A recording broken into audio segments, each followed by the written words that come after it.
trying to make chicken salad out of chicken shit, and it was just awful.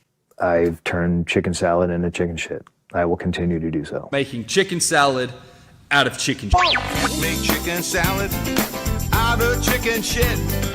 People is as people does, that's all there is to it. Put a square peg in a round hole, just never seems to fit.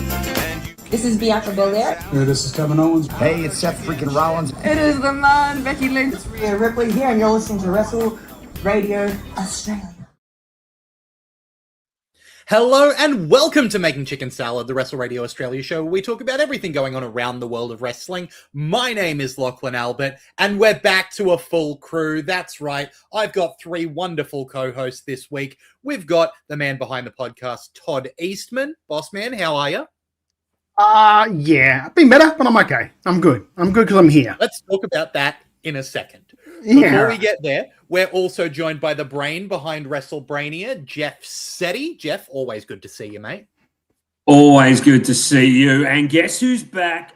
Back again. Jamie's back. Tell a friend. He's Love back to and me, better friends. than ever. He's back. It's Jamie Apps. Jamie, good to stole see my you, joke, mate. Jeff. You stole my moment. Exactly There what was I a- was going to do. There was a moment where I was slightly terrified you might show up without a mustache.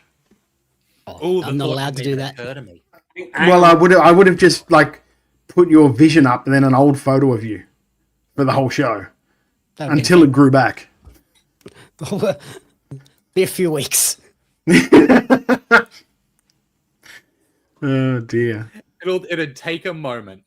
Yeah, look, it's always an exciting week, and we're really excited. We're going to talk about Renegades of Wrestling's Indestructible 2026, which is free on YouTube. How exciting.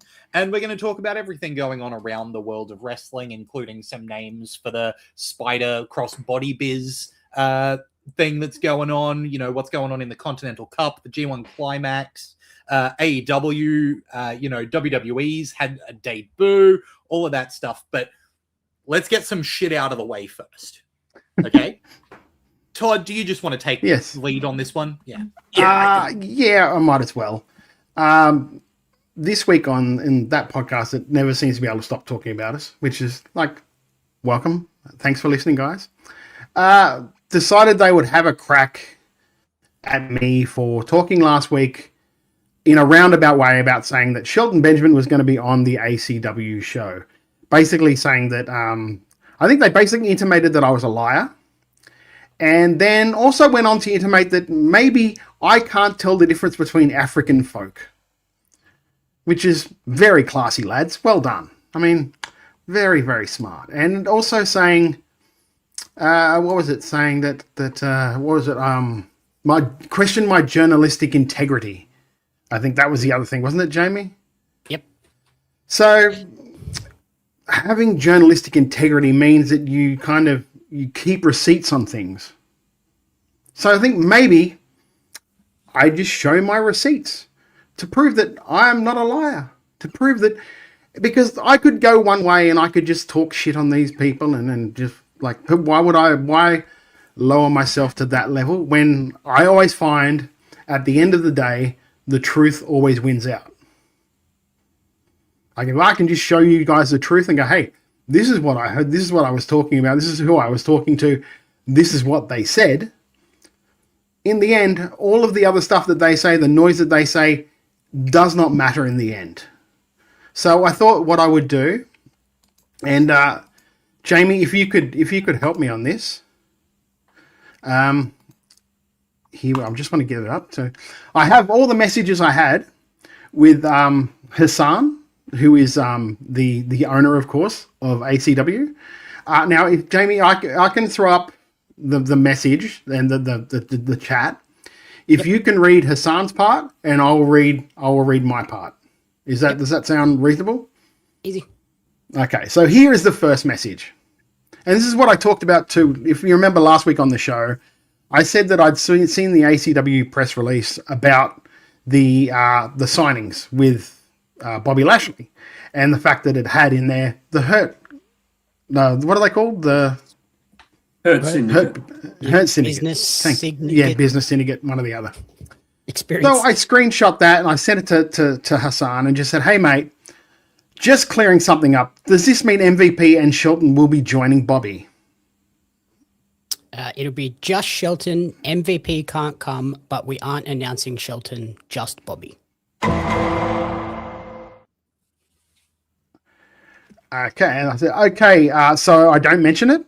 Now, there's something redacted here, and what's redacted here is because this isn't on Hassan, so I don't want to ruin his surprise, because what's redacted here is the names of the international tag team that were coming to face, I think it's Luke Watts and Dan Archer. Yep. So I don't want to ruin that. I don't think it's right for me to ruin that just because I wanted to prove a point here. So that's why that's redacted. Jamie, go on. Sorry, mate. Okay, so redacted is coming as well. Mention where in response on to the, so I don't mention it. Yeah, on the podcast, lol. Oh yeah, you can. No stress, but here's a surprise.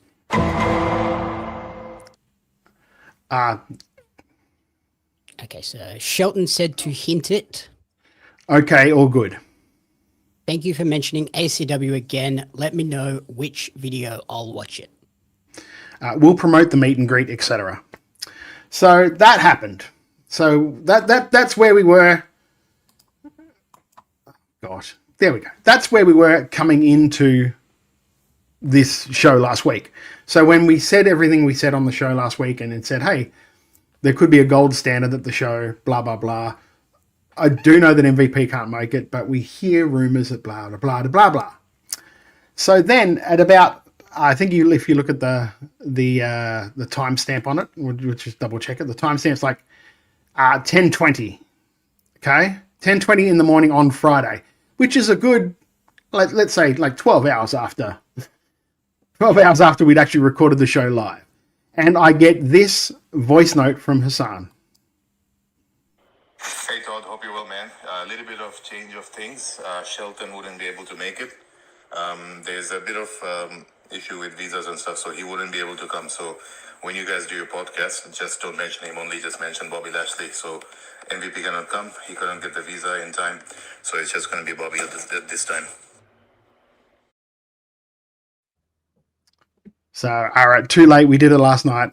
I'm doing a watch along tonight and I'll clear it up there, which I did. I said, hey, look, this has happened, yada, yada, yada. Bobby's not coming.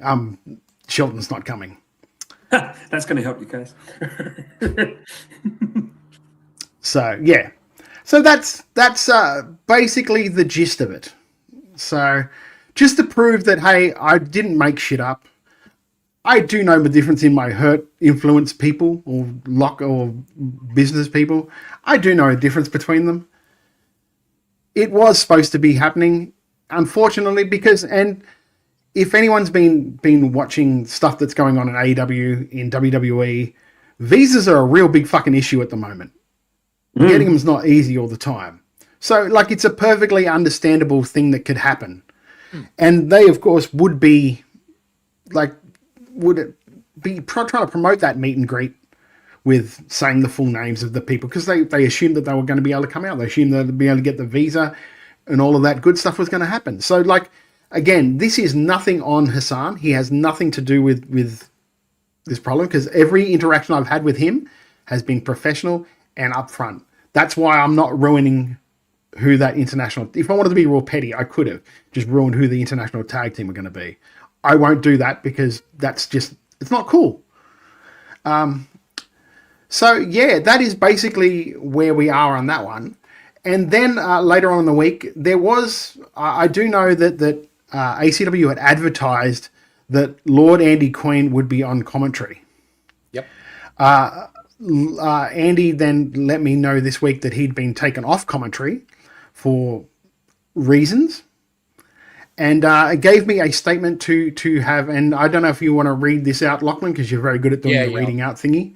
So this is a statement from Andy about not appearing at ACW in Melbourne. So Lord Andy Coyne says, quote, I'm disappointed for being kicked off a show without any conversation due to a ridiculous grudge that happened some 8 or 9 years ago. I felt Hassan could have managed this better, and hopefully this will improve with time and experience. Ultimately, I was approached by ACW as I was recommended to them internally due to my experience with TV products, but I'm glad to say I'm in a position where I can say, nah, I'm good if something doesn't suit me. I wish Hassan and ACW the best for the Vic show and hope they continue to learn and evolve to become a positive promotion people can enjoy, respect, and be excited to be a part of. End quote. Yeah, so that is the rate of the state of play there. There are reasons why that happened, and I know the reasons, and I'm pretty sure you might see next week on their episode. They will talk about it in ways that are probably very, very untrue. But yeah, I want to mention that Andy's a classy guy. Yes, like you know, we all know his lordship. We all know him quite well, and we know that he's classy. He, you know, even this statement doesn't paint anyone in a really negative light. No, and he could have very well went scorched earth, and I would probably try to talk him out of it, but he didn't. He doesn't. No, he doesn't. And it's the thing where, like, I really do like Hassan. I think that maybe he needs to look a little bit harder at people he works with. And then if the people he works with, everybody seems to have a problem with them, the problem might not be all those people. It's not everybody else. No. Like, if you walk into a room and you smell shit everywhere, check your shoes. So that's it. I had to come on here and defend the show, defend myself, and basically that will probably be the last time we talk about that and them, because I didn't want to talk about them before. That's why I didn't want to work with him. That's why I said no to the ACW job. If we're being completely transparent, I was asked to do commentary on that show too, and I turned it down because I did not want to work with that person. I think stands true today. And if he wants to question that and say I'm talking shit there, I have those screenshots too, mate. I think there was a solid show that we all watched through the week. Yes. After Todd and his attitude of being indestructible. So let's talk about Renegades of Wrestling Indestructible 2026. Lachlan, take it. Renegades of Wrestling. I'm not indestructible, but I was fucking ropeable. Oh, yeah. Renegades of Wrestling Indestructible 2026 is free on YouTube. You can catch it. Find the link in the description. Head on over to YouTube. Search for Renegades of Wrestling. However you want to do it, you'll be able to find this show pretty easily. And it kicks off with, I will just say, by the way, it kicks off with a really excellent promo around Nick Mann, who... Oh, yeah. I want to say the presentation on this show for Nick Mann, unbelievable. That's one of my highlights on this show by a long way. The show itself kicks off with a tag team title #1 contendership match between the Ambush, Jarvis and Murdoch, and the Stallions, Anth Cava and Matty Romano, accompanied by Camby, which is a very interesting team-up of fan favorites here. We'll start with the returning man himself, Jamie Apps. What did you think of the Stallions versus the Ambush, mate? This was a really fun way to kick off the show. Jarvis slides in between sort of babyface that we see every time at MCW and then back into this really mouthy heel with so much ease.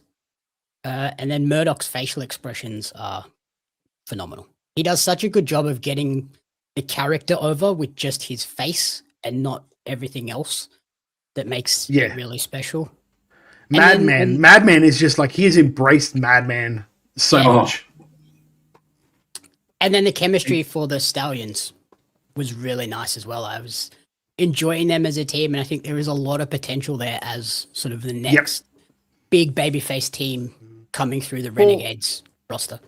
For two guys that maybe they're not that they're out of ideas, but they don't really have anything for at the moment in singles, the singles like division, to team these two up, and they genuinely seem to enjoy working together as well is really good. Like, I really enjoyed this match. I thought it was such a great little opener because you've got those heels in Jarvis and Murdoch, which the crowd like aren't going to cheer in any way, shape, or form over Cava and Romano. The only thing I would have liked the guys to have a double team finisher for that match. Like, it was cool that Maddie got that little roll up win, but for them to really like establish themselves as a team, I think if they could have pulled off a little cool double team move, really would have set them apart as like, okay, this is a team that maybe we need to take a little bit more seriously going forward. They did have a nice little combo, sorry to interrupt, Jeff, with the stunner bouncing into the rack, but then that just didn't end the match. Yeah, it was just a move. Yeah. I noted the same thing, Todd. I really, really enjoyed this match. You're right about Murdoch. Even if you watch the interview, even when I spoke to him, I'm like, here he is. It's your boy. He goes, ugh. I go, Meatball. And he goes, ugh. I go, Madman. And he goes, uh-huh. So yeah. he loves this image. He loves this gimmick. You can see he's eating it up with a fork. He's literally chewing scenery next to Jarvis. And boy, does that take some work. But he's not doing it obviously. He's doing it in a really, really subtle way. I noted the same thing, though, Todd. Anthony and Maddie need a double team finish. And I honestly thought if they use the heart attack, the old held up clothesline coming off, that would be a perfect finisher for them, showing Cava's strength and Maddie's agility. Just perfect. Also of note, both Cava and Maddie are going to go to Spider for training. So I think if they approach it in some ways as a tag team, that could be beneficial to both of them. I really, really enjoyed this match. The only complaint I've got is that it felt awfully quick. I would have liked. What was an opener? Openers aren't supposed to be long. I know they're not. But yeah, it just would have been nice to have another minute or two with it to let it sit. But I thought it was great. Yeah, I don't think anything in this show felt particularly long. No, maybe the main, but yeah, it did seem to move at a fairly good clip the whole show. Yes. And it was an 8-match card, so it wasn't short of matches, and it got through it all in 2 hours. You know what I mean? Like they had some pace. Macho Man Andy Savage mentions, I thought Ref Buttons was so immediately noticeable. She sold everything huge, but not quite comically. I loved it. I think Ref Buttons did a good job stepping into some big shoes to fill in for Edwin, Edwin.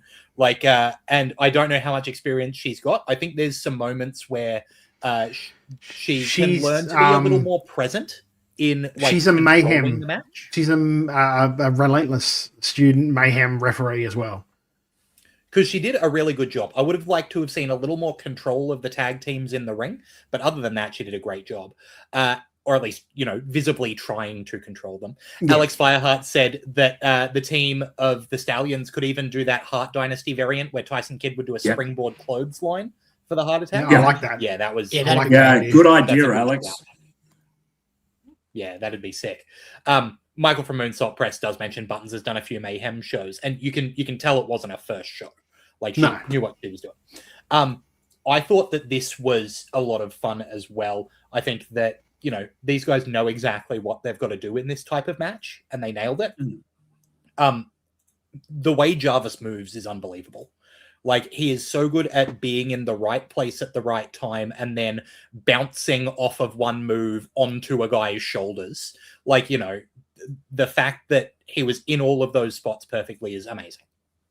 Not only that, but he's almost it's also unnoticeable how well he does it and how easy he does it. Todd, you've said before that wrestling is actually the bits in between everything else. And full credit to Jarv, because he absolutely dives into those bits. And I think that's really rounding him out as a wrestler. It's the moves between the moves. Yeah, and he does it so well. I think this pairing as well, in terms of these tag teams, both of them have a power guy and a quick guy, and both of them use that dynamic to their advantage, right? And I think they worked really well together in doing, here's the quick and the quick, here's this tough guy with this quick guy, and mixing that up was done really excellently. Yeah, and also like the Stallions, considering this is, I think, their first match together as a team, looked really well. They gelled really well. The second time? Second. Okay. But they gelled really, really well, I thought.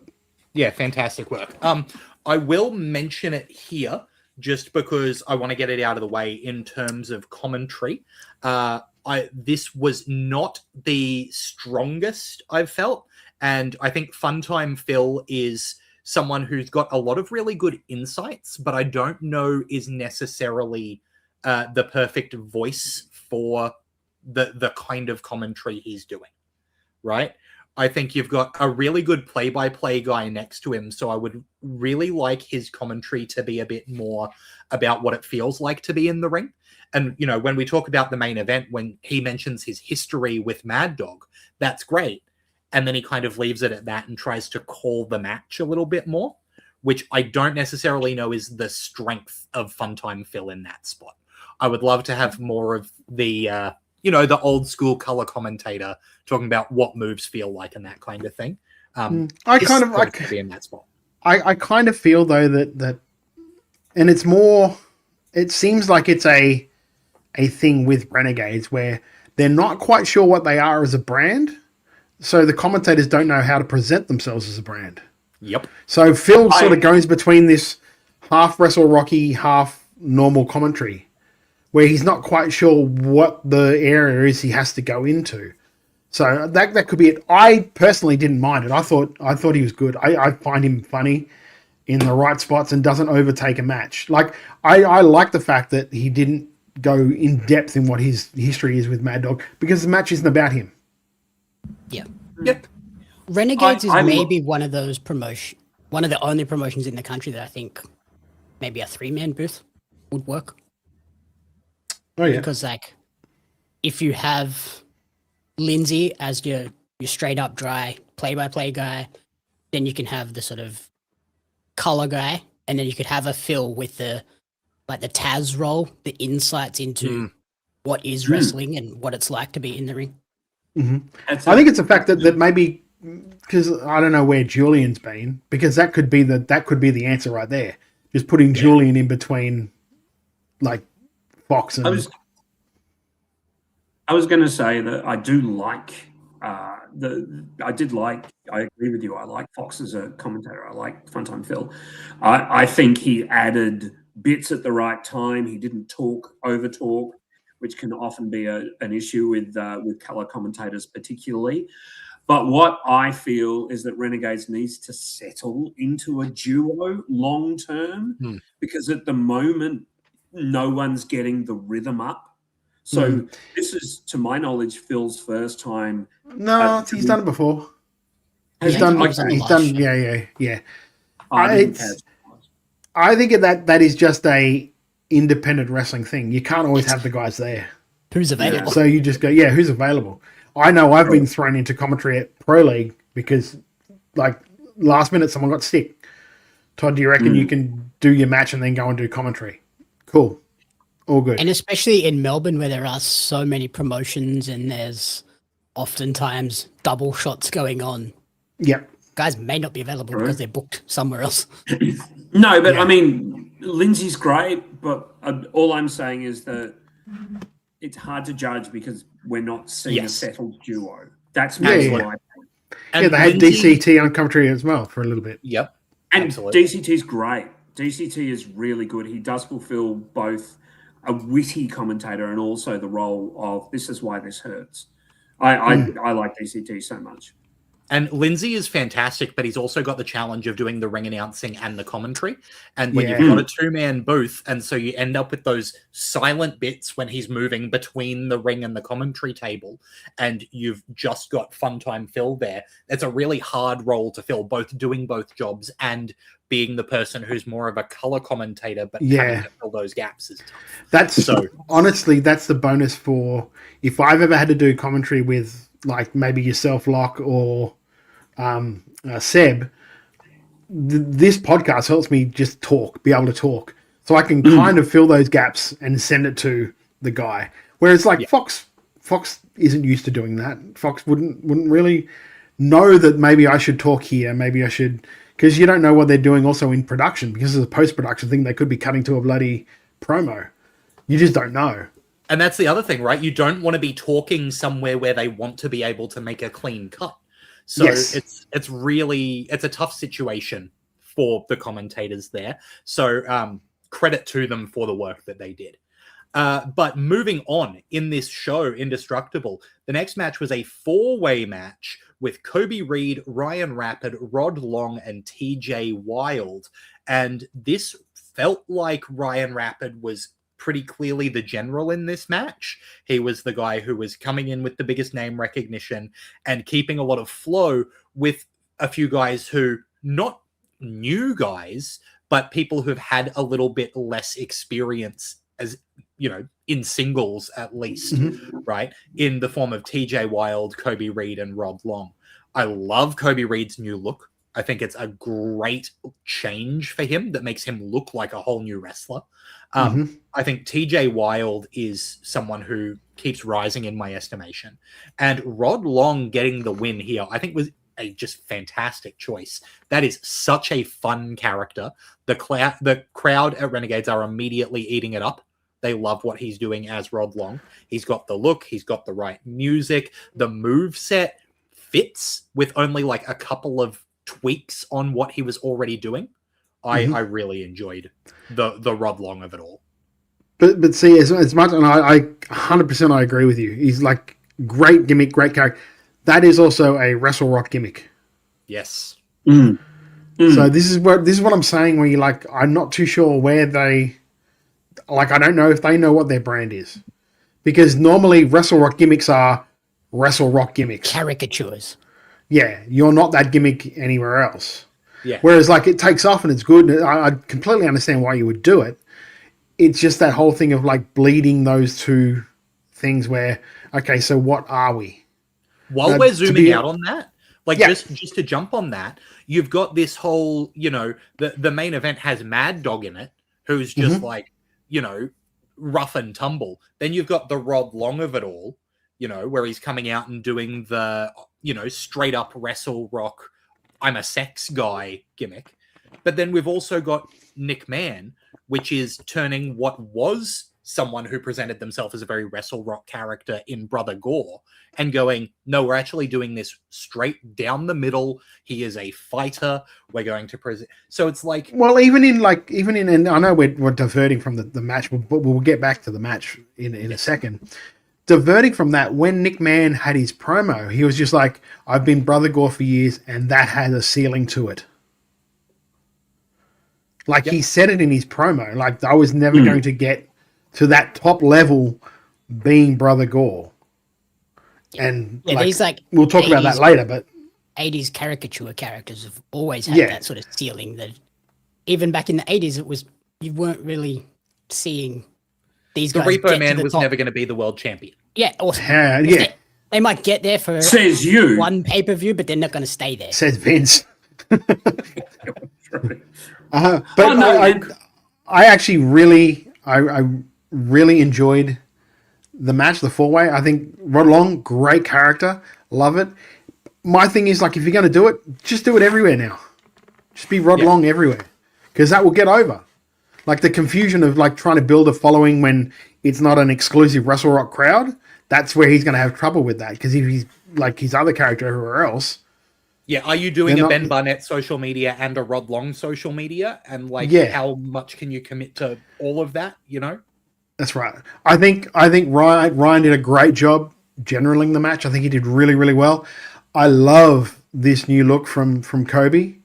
That new look from Kobe has me going, okay, you could put him in like Australian title like spot, like that mid-card title contention, because he has the look now and he has the attitude, presents himself as so much. I can take him more seriously now. I believe in him now as a character, just from those little tweaks. Yeah, I've been liking him tweaking and working and testing all sorts of different things with his character until he finally found something like this that's like, oh, okay, here it is. Here's the bits that we've been pulling from the puzzle. to finally get what we needed. And, yeah. I don't know about Fallen Goat. That's a bit weird. But the look and everything else is great. To be fair, he called himself the Young Goat for a while. Yeah, I know. And I 100% get what the name's from. I just don't get the thing because you never actually were. It's not like you fell from anywhere. Yeah, it's the fallen. You know, yeah. What did you fall from? Well, I suppose he fell from a few ladders in some of those ladder matches. No, I stand corrected. I can admit when I'm wrong. Hand up, accountability. He's I agree with all of you. I really like this match. It shows you how rapid at a relatively young stage of his career, in 12, 15 years, I think he's been going. So still relatively young and but just able to put a match together really, really well. Yes, the thing I like about Kobe is that he has picked the gimmick now, and that gimmick is a great one. Agree, the title needs a little bit of workshopping, I think, but the look and the feel and the actual imprint that the gimmick makes, fantastic. The important thing is that he sticks with it. Yeah. And that's probably why the heel turn in PCW as well, to see how far he can sort of stretch this gimmick away from a major fed, although PCW is a major fed, let's be honest. Really like TJ Wilde. I like Rod Long. I like that the crowd sing along with it. But I think it would have been nice if he came out as Ben Barnett, lost a bunch, and went away and came back as Rod Long, because if people watch both, and there is a percentage of fans that watch MCW and Renegades, they're going to go, don't we boo this guy? So yeah, but he wasn't I don't think he was ever on the main card of MCW, was he? Not yet. Not yet. Like, it's a much of a muckless. I think he's a great guy. He's a great guy. Gives shit to Lachlan. But I think that who doesn't these days? Ben Barnett did. Rod Long didn't. I'm allowed to like Rod Long. For now. For now. Rod, call me. So I think I agree with you, Todd. There needs to be some kind of consistency in character across the board. But watch TJ Wilde. I think that guy's got a great future, and I'm looking forward to seeing, his next few matches and eventually some single stuff. I want to see that. Yeah. No, it was a good showing of people that have potential at Renegades, and also with Rod, like the character work they can do with him, gimmick, like angle work, is just great. Yeah. Like, I think this was a great establishment for the Rod Long character in Renegades, and it was a good showcase for TJ and Kobe. And it's just, like you said, it's a highlight of Ryan Rapid's abilities to be like, I'm good enough that I don't need to be much of this. Like, I don't need to have the big moments in this match. I'm going to make sure you guys all come out of this elevated, and I'm just here to make sure that happens. Yeah, at the end of the day, I'm still the tag team champion. Yeah, like he didn't need the big pop moments of, oh, look at Ryan doing this crazy spot. He just made everyone else look great. Yeah. And that's why in Australian wrestling, Ryan Rapid is absolutely an asset. And, because he can go into any match in any company and make his opponent look like $1 million. We saw it last week with the ladder match. I don't know if you've watched the PCW show we reviewed last week, Jamie, but that ladder match is a corker. And I think like the spot Rapid got put in here is a spot that when you're looking at those like really big names in Aussie wrestling, they use this spot to do what Ryan Rapid did in this match, which is I'm going to be here to make sure everything runs smooth and those younger guys look great. Like, that's a Brooksy spot, that's a Robbie Eagles spot, that's a Damian Slater spot. You know what I mean? A Matt Hayter spot. A Matt Hayter spot, exactly. So the fact that he's able to fit into that slot says the world, right? Moving on to a one-on-one match that kind of didn't end up as one. Sorry. Nice, Alex. Alex Fireheart says, I've now seen footage of Rod Long. Is this dude Rick Rude's long-lost kid? It's amazing how similar he looks. Yeah, for me, it's the velour trunks. Like, that's unreal. Yeah. That touch is brilliant. That touch is brilliant. Yeah. Moving on, Aisha and Axe Massacre going one-on-one here. I was a little bit confused by the who is who in this, because obviously Axe Massacre's got the glow up on her side, and they're very clearly heels, but Axe is one of the coolest people, I just think, in the world, full stop. So it's hard to see her and not want to cheer. And then Aisha, but they introduced her as the muscle of the group a while ago. But then Aisha is, I think, moving into a face position, but is still coming out pretty much the same as the heel version of Aish. Announced as being and still announced as being with the ambush. Yeah. So there's a little bit of a disconnect for me here with who is the heel and who is the face in this match. And that's not to say that it's like majorly wrong. I just want them to really sell me on who's the bad guy, who's the good guy here. And I definitely think that when you've got, Axe, who has a very exciting smash mouth style, and Aish is a very clever technical wrestler, you can fall into the traps where Aisha looks like the heel. So, and I don't necessarily know that they worked against that here. In saying that, the work that they did, I think, was very good. The wrestling that they did was fantastic. They're compelling characters. I think that having the glow up interfere and attack Aisha so that she got the win by DQ, and that leading to the return of Ari Nicole was very cool. I knew it was Ari Nicole from the music. I did not recognize her out of wrestling gear. Looked totally different. But I think that this was a great way to advance stories going on there in the women's division without needing the Renegades title on the line, which I think was well done. Jeff, what did you think of Aisha and Axe Massacre? Well, look, I like this a lot. I mean, Aisha and Axe Massacre are such a... It's the kind of match you don't think of in women's wrestling, but then when you hear it, you go, oh, yeah, that'll be good. And it was. It certainly didn't disappoint. I kind of agree with the character disconnect, though. I think Aisha is still considered part of the ambush, and the ambush is so good as heels that some audience members might be going, why are we cheering her? Sure, she's up against the bigger bads, but there's still that thing of, well, why should I cheer her? She's been a bitch for so long. I mean, her nomenclature is first-class bitch. Yeah, and that's the thing too. Like a couple of months ago, I could have swore watching one of these Renegade shows that the ambush were kind of erring to the side of being baby faces. Baby faces. And then that's just been completely reversed. Like at least for Murdoch and Jarvis. Yeah, they were pretending to be baby faces to get another title shot. I think that was kind of the storyline. And now they've dived into being full heels again, and Aisha is still considered part of them. My thought is if you want Aisha to be a baby face in Renegades, it's time for her to get away from the ambush. Quite simply.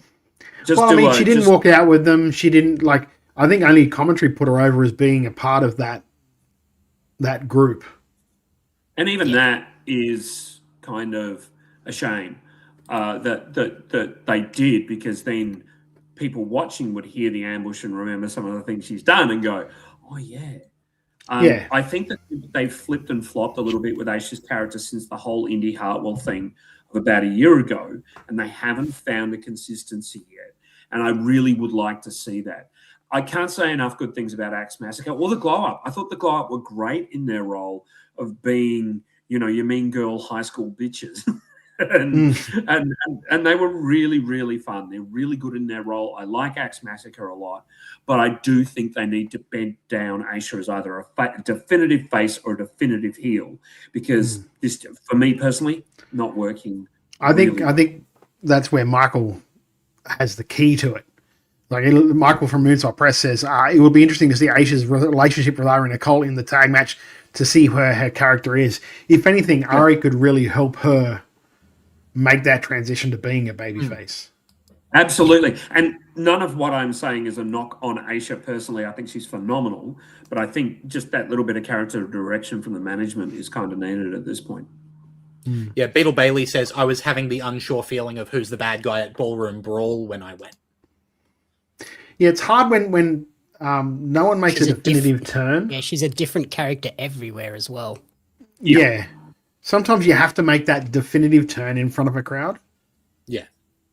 And also, I mean, remembering that at PCW, Aisha is the establishment in women's wrestling. So she's going to get cheered no matter what they do. Yes. But I agree with you, Jamie. There is that thing of, well, she's a mega heel at MCW.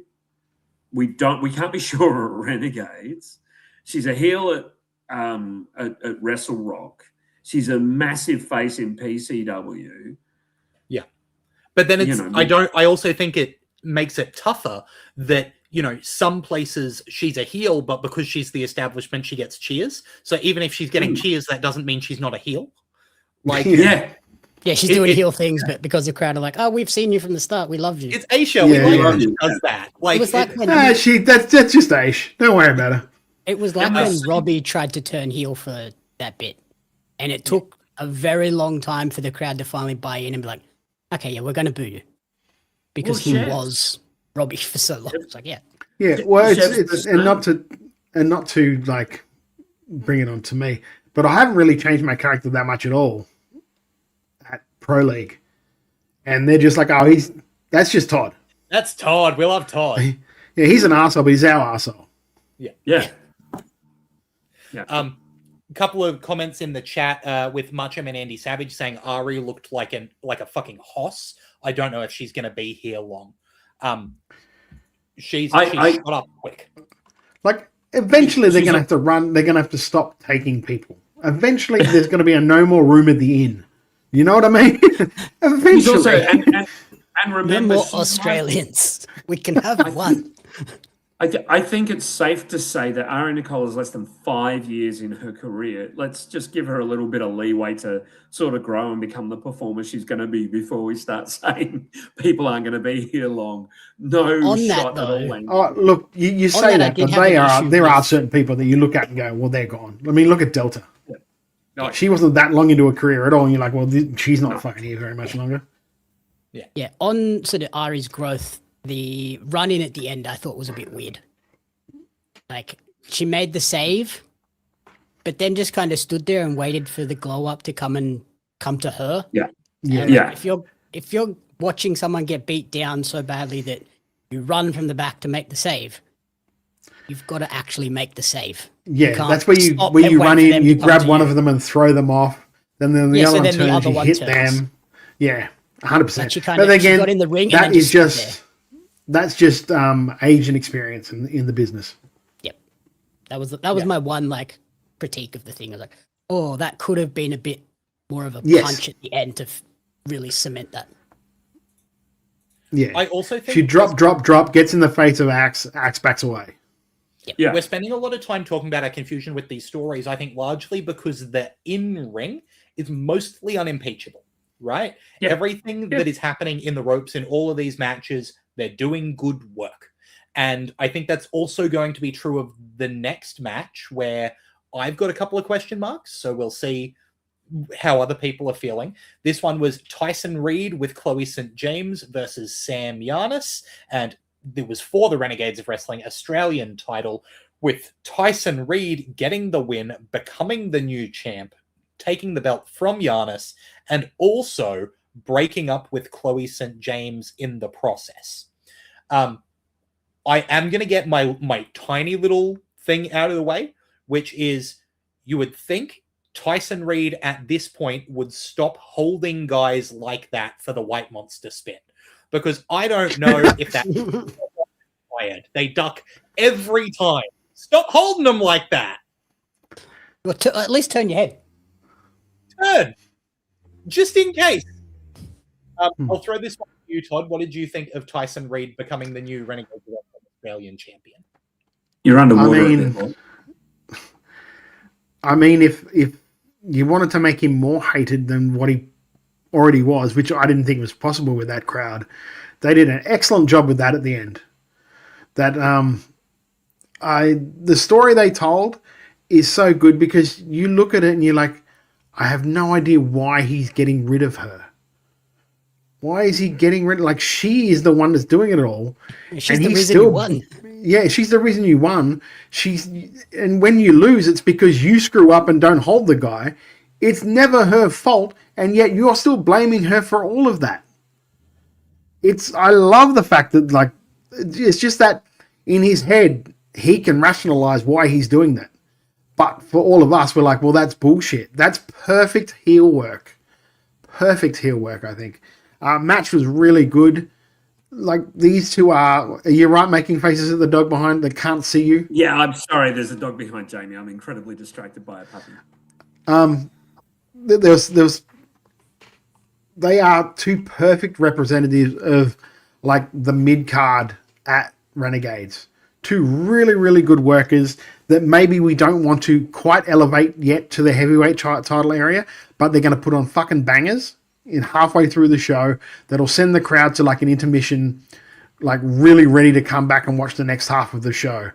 And also the permutations going forward, like, will Chloe find another boyfriend and bring him in to go up against Tyson now? Will I don't know, will she and Sam maybe, like, form a sort of alliance? Has this all been a ruse? And they've been working together the whole time. So when they go to defend the title, he turns on the guy. It's like, this is my dude. I've always been my guy. Yeah. Do you know what I mean? Like, there's so many different ways you can go with it. Michael from Moonsault Press saying something that I was about to say as well, saying, I love how quickly the crowd started supporting Chloe as soon as they started telling this story. Her and Tyson have done such a great job. But not only that... Very Miss Elizabeth-like. Very Miss Elizabeth-like. But they also did it without Chloe changing who she is or what she does.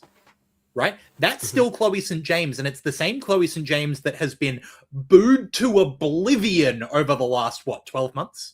Mm-hmm. And yet, you just have him turn his attention to her and her react, and now the crowd is entirely behind her.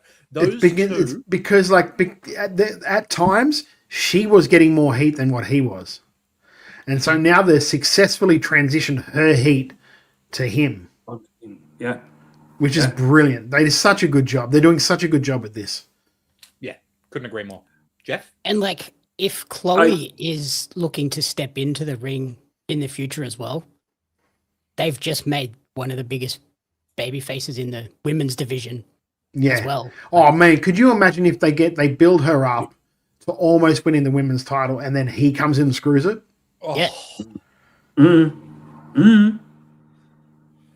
Like, I just I want to add one thing, and Michael from Moonsault Press is saying it here. Let's not forget Sam Yanis was in that ring and put on a phenomenal show. Had a great run. Like, an inaugural title holder is a lot of pressure.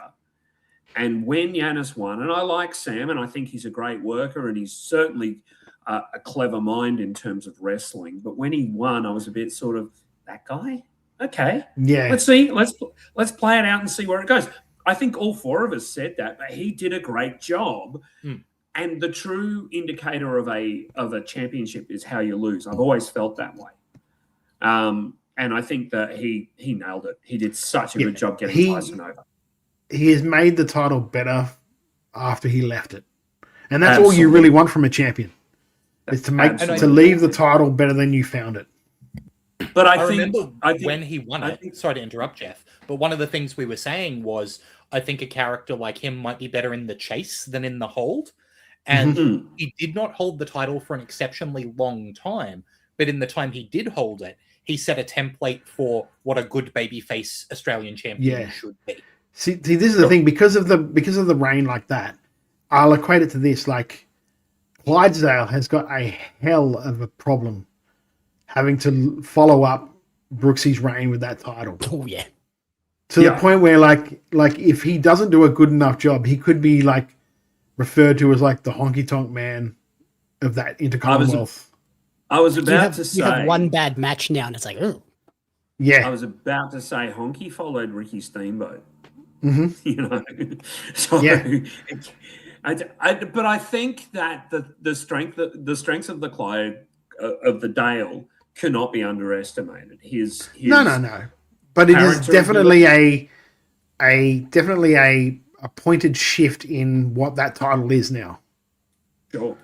But saying all of that, we've seen the Dale improve out of all of our expectations. And also remembering that he also is another one from Melbourne going to the Spider training seminar. Yeah. So I think he'll benefit hugely from that. The match bringing it back around, though. Sorry, bringing it back around because I wanted to bring it to the Renegade thing. I think that Tyson has a chance to do, because they're so very different characters, something very good with that Australian title now as a heel. So we've seen a really good babyface champion. Now let's see what a really good heel champion can do with that. He could elevate a lot of people. Yes. And I think that Tyson is becoming a complete package. Like, he is really, really good in ring, and that character is just so detestable. And I think that it's a strength of his that, and we've said this before, the best heels are legitimately the heels that don't want one single person in that room cheering them. He wants to be hated to a degree. I think, as much as I like Lockie Hendricks, I think Tyson Reed wants to be hated even more. He sees what Lockie's doing and saying, that guy's getting great heat, but let me see how much I can elevate that. And I think that's a full credit to Tyson. To be able to be comfortable, to be hated that much, good on you, mate. They're also two very different types of heels. Oh, yeah. Yeah. Oh, yeah. Whereas I don't think that Lockie can generate, and this is nothing against Lockie, I don't think he can generate the same type of heat that Tyson can. Tyson is like that old school, we're going to throw coins at you heat. Yes. Yeah. If you heard, if this was in the 1960s and you heard that someone took a pop shot at Tyson Reed with a gun, you'd go, yeah, no surprise. You know, back in the days where it was a little less open.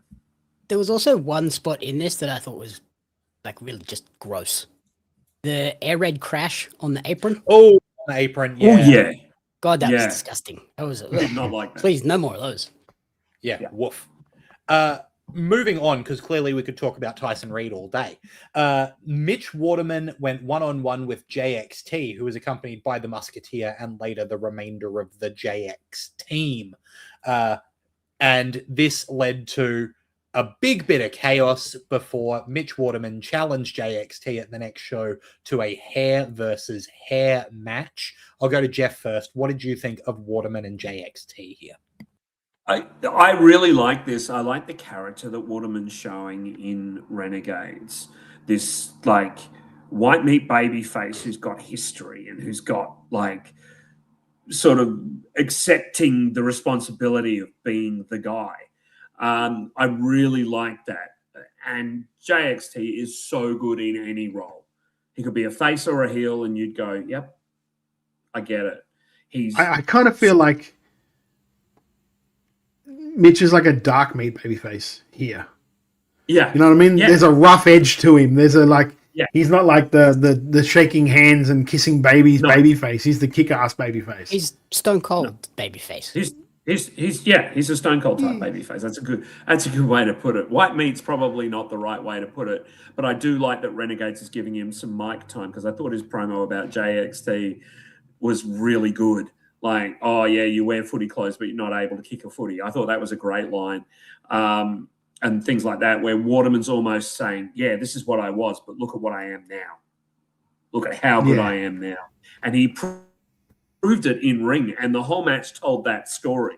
And I thought that was really, really good. I love that they're doing hair versus hair because I've no idea who's going to win. Yep. There's a potential for either guy to go. Either guy with a shaved head could look a lot different. Yeah.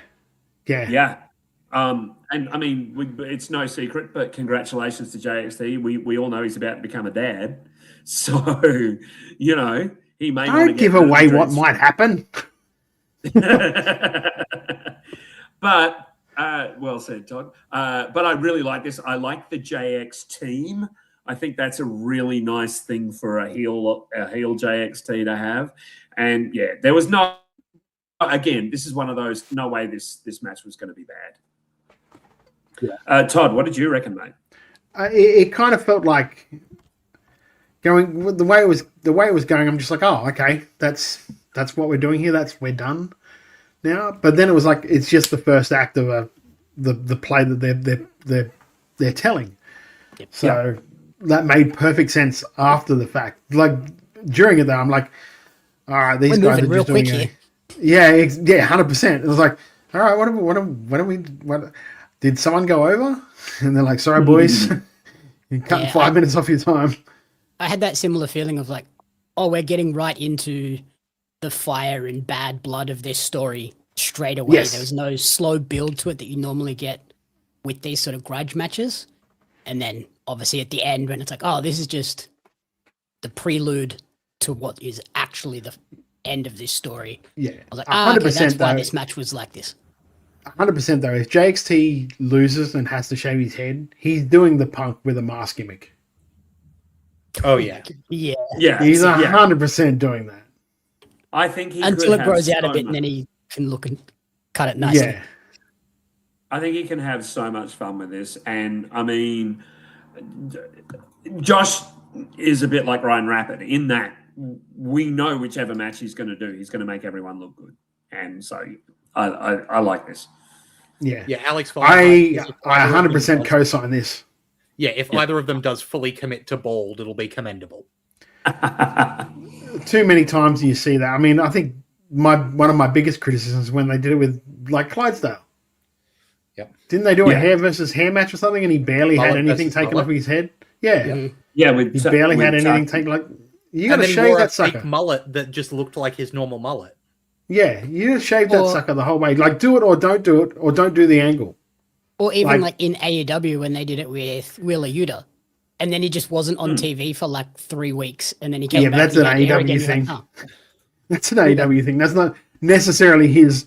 He probably did shave bald. He did. He fully shaved bald, but then they just took him off TV for like a month. You're like, oh, well, that defeated the purpose. Yeah. I mean, I know I can talk because let's face it, I'm bald. But like, you just go ahead and do it. It's like, luckily for them, it's gonna grow back. Well, I mean, we lost Life's hair versus hair match there, Todd. I don't know how. We weren't tagging together, but nonetheless, I think part of the joy in a hair versus hair match is watching the hairless person come out the next show.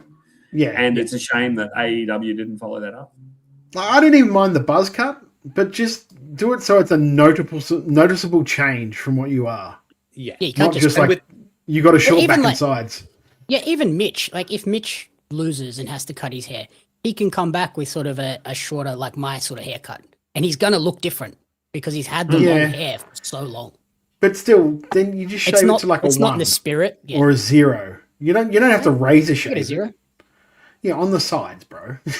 You got to fade. I've got a -1. All right, let's move on then because, look, I just want to check. Jamie, did you get a chance to talk about this match, Waterman and JXT? Yep. Obviously, the big thing coming out of it is the future implications, right? It was less about this match and more about what's coming. The Renegades of Wrestling women's title was on the line. This is a bit of an interesting one to talk about because, as we spoke about last week, Katie Lux came out of this with bit of a significant injury, and we do just wish her the absolute best in recovering from that. This one with Tali ended in a double countout, which I thought was an interesting way to finish the match. That, obviously left the door open for more moving on, but with that injury in mind, I doubt that'll be happening anytime soon. I'll pass it off to Todd. What did you think of Tali and Katie Lux in this women's title match? Yeah, Jamie and I were talking about this offline, and it's hard watching that match knowing post what happened, and you can see it. Do you know what it reminded me of? And I don't know if people will even get this story, but I was watching once a year I usually watch Wrestling with Shadows because I love that documentary, the Bret Hart documentary. It reminded me of the time when he talked about he broke his sternum in a match against Dino Bravo. Dino Bravo. Yeah, and they threw him in the ring, and he was like, they threw him in the ring, kicked out of the 2 count, then rolled back outside for the count out. Because he's just like, well, I didn't want to lose by pinfall. But that's what this, like, that part of that match felt like. When she rolled to the outside, that was kind of like, count me out. I felt. Mm-hmm. I could be completely wrong and I could be misconstruing it, but it just felt like, just count me out. I can't continue. And unfortunately, and this is not a shot at the referee, I think the referee's maybe a bit too early in their career to know when to call it. Even though, like, looking at the person, you can say, like, are you selling or are you injured? I don't think that discussion ever happened. And then Tali was not to know, so she just carried on with what was planned. And, I mean, if you want to see a warrior, you look at Katie after she got hit, the way she, like, powered through the rest of that match is just, it's a hard watch, but, like, that is a tough son of a bitch to be doing that. And my hat's off to her. Or she was just, like, that out of it. She didn't quite know she did, and her body went into autopilot. One or the other. My hat is off to her, and I hope she recovers and comes out of this perfectly fine. Because hell of a character, hell of a worker. The match was good right up until that point, and then you could see that point because it kind of went off the rails. Yeah. And like we'd been saying, Katie had been on such a roll, and you can see it here where she had, spray painted the shirt and everything. Character-wise, had done such a good job there. Jeff, any additional thoughts that you want to get in here? Yeah, just one, and I don't think we should dive into this match. I think what you said was lovely, Todd. I'd also like to say to Tali that, things happen. It's not. I don't think anyone's. I've seen no comments where everyone was blaming. Shit happens. Shit happens, and it's unfortunate. And I hope that Tali can just mentally bounce back from this because shit happens. And again, Katie, we hope you get better soon, mate. But take your time. Don't rush back. I think she's smart enough to not do that, though. Yeah, and she's got smart people around her as well. She's got good people around her. But yeah, we just hope that both are okay. Tali, particularly mentally, from having this unfortunate thing happen on her watch, if you like, and Katie obviously physically as well. The only other thing I would add is structuring the show wise. We kind of had 2 of these blood feud matches back to back with the JXT Mitch one straight into Katie Tali. I maybe would have moved one of those around on the card so they weren't back to back on the show. I expect there might have been a break after Mitch. Well, no, because there was only 2 matches after that.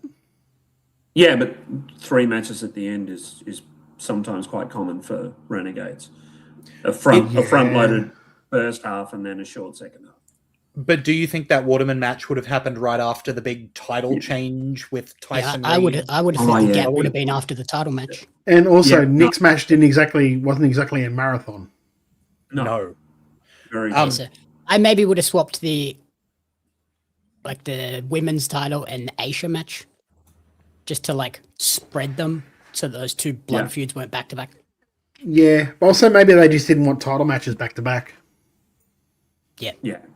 I also know that the main event, as much as it had the Renegades world champion in that match, I don't know that it felt as much like a main event, even though it's got those main event implications compared to, that Tyson Reed Sam Yanis match or the women's title match or, some of that other stuff happening. Yeah, the women's title match could have main evented.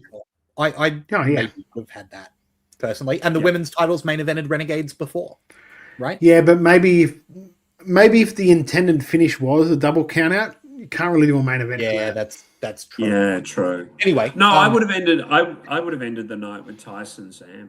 To be honest, that's ideal, is it? That's what I. Yeah, because then no one would have thought that Sam was winning. Sam was losing.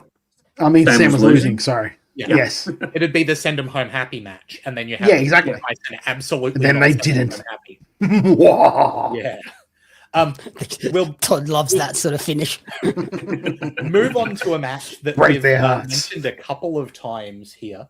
And a special shout out to Jackson Atlas, who was on the not winning end of this match, let's say, who every time I see Jackson Atlas, my perception of him goes up just a little more.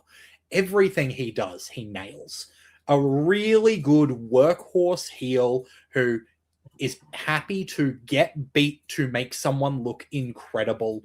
Does And everything beat spectacularly. Like he was the perfect dance partner to make Nick look like a freakish monster with some of those like suplexes where Jackson just launched himself.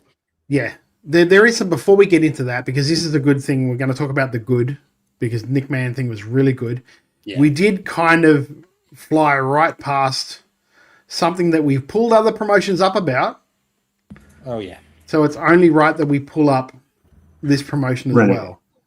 After the Mitch Waterman and JXT match, there was an ad for their next show, which I kind of feel clearly was an AI generated theme for the show, which, like, I don't get it. I don't get why you would do it, especially when you're someone like Renegades who have connections with the Destroyer Alliance, which is literally a music touring promoter. I just found that a very weird misstep on their behalf, being that I know, especially someone like Chris Fresh, very, very, very, very, very, very much against AI. Yeah, Fresh he is. So, unless I am completely off base and this wasn't AI, and if it is, and you want to tell me that, I completely apologize, but it had all the hallmarks. Yeah. And the only other caveat I could say that would maybe excuse it is if they were intending to get a song and then whoever was supposed to supply the song didn't deliver. And then they were like, but then you can get copyright-free music. Out. You can get copyright-free stuff you can just put on. Yeah, I think what Alex Fireheart says here is true. If they did at that point, just use stock music. Quite right, Alex. I think I think the reason why I found it more shocking than anything else is Chris Fresh. Yeah. My thought is similar to Jamie's. They might have just popped that in as a holding vid. But you got to make it. Oh yeah. Yeah, but then you know what I mean? Like that you don't go to the effort of making it just to be a holding thing. You put any other thing in. If it was going to be a holding thing, just don't have the MP3 music that's on your hard drive. Or just don't have music. Just have it a blank video. Yeah. I get what you're saying, but you just don't do it. I'm just and it's something that we're not going to go over. I don't want to fucking drill down on it because God knows there are other places that'll do that every week for Millennium. I don't want to do that. I just think it's important that if we're going to call one person out about it, we're going to call one company about it, we call all of them out about it. Absolutely. If you remember when Spider was first announced, Lachlan, you and I were both quite dismayed by their use of AI, which they very quickly reverted. They very quickly went, no, let's actually use proper graphic designers. I think they used Tone. And as Andy says here, Mikey is himself an artist. I'd be stunned if they were using AI. So I'll tell you now, Andy. You can, if you want to, you can just take a break from us.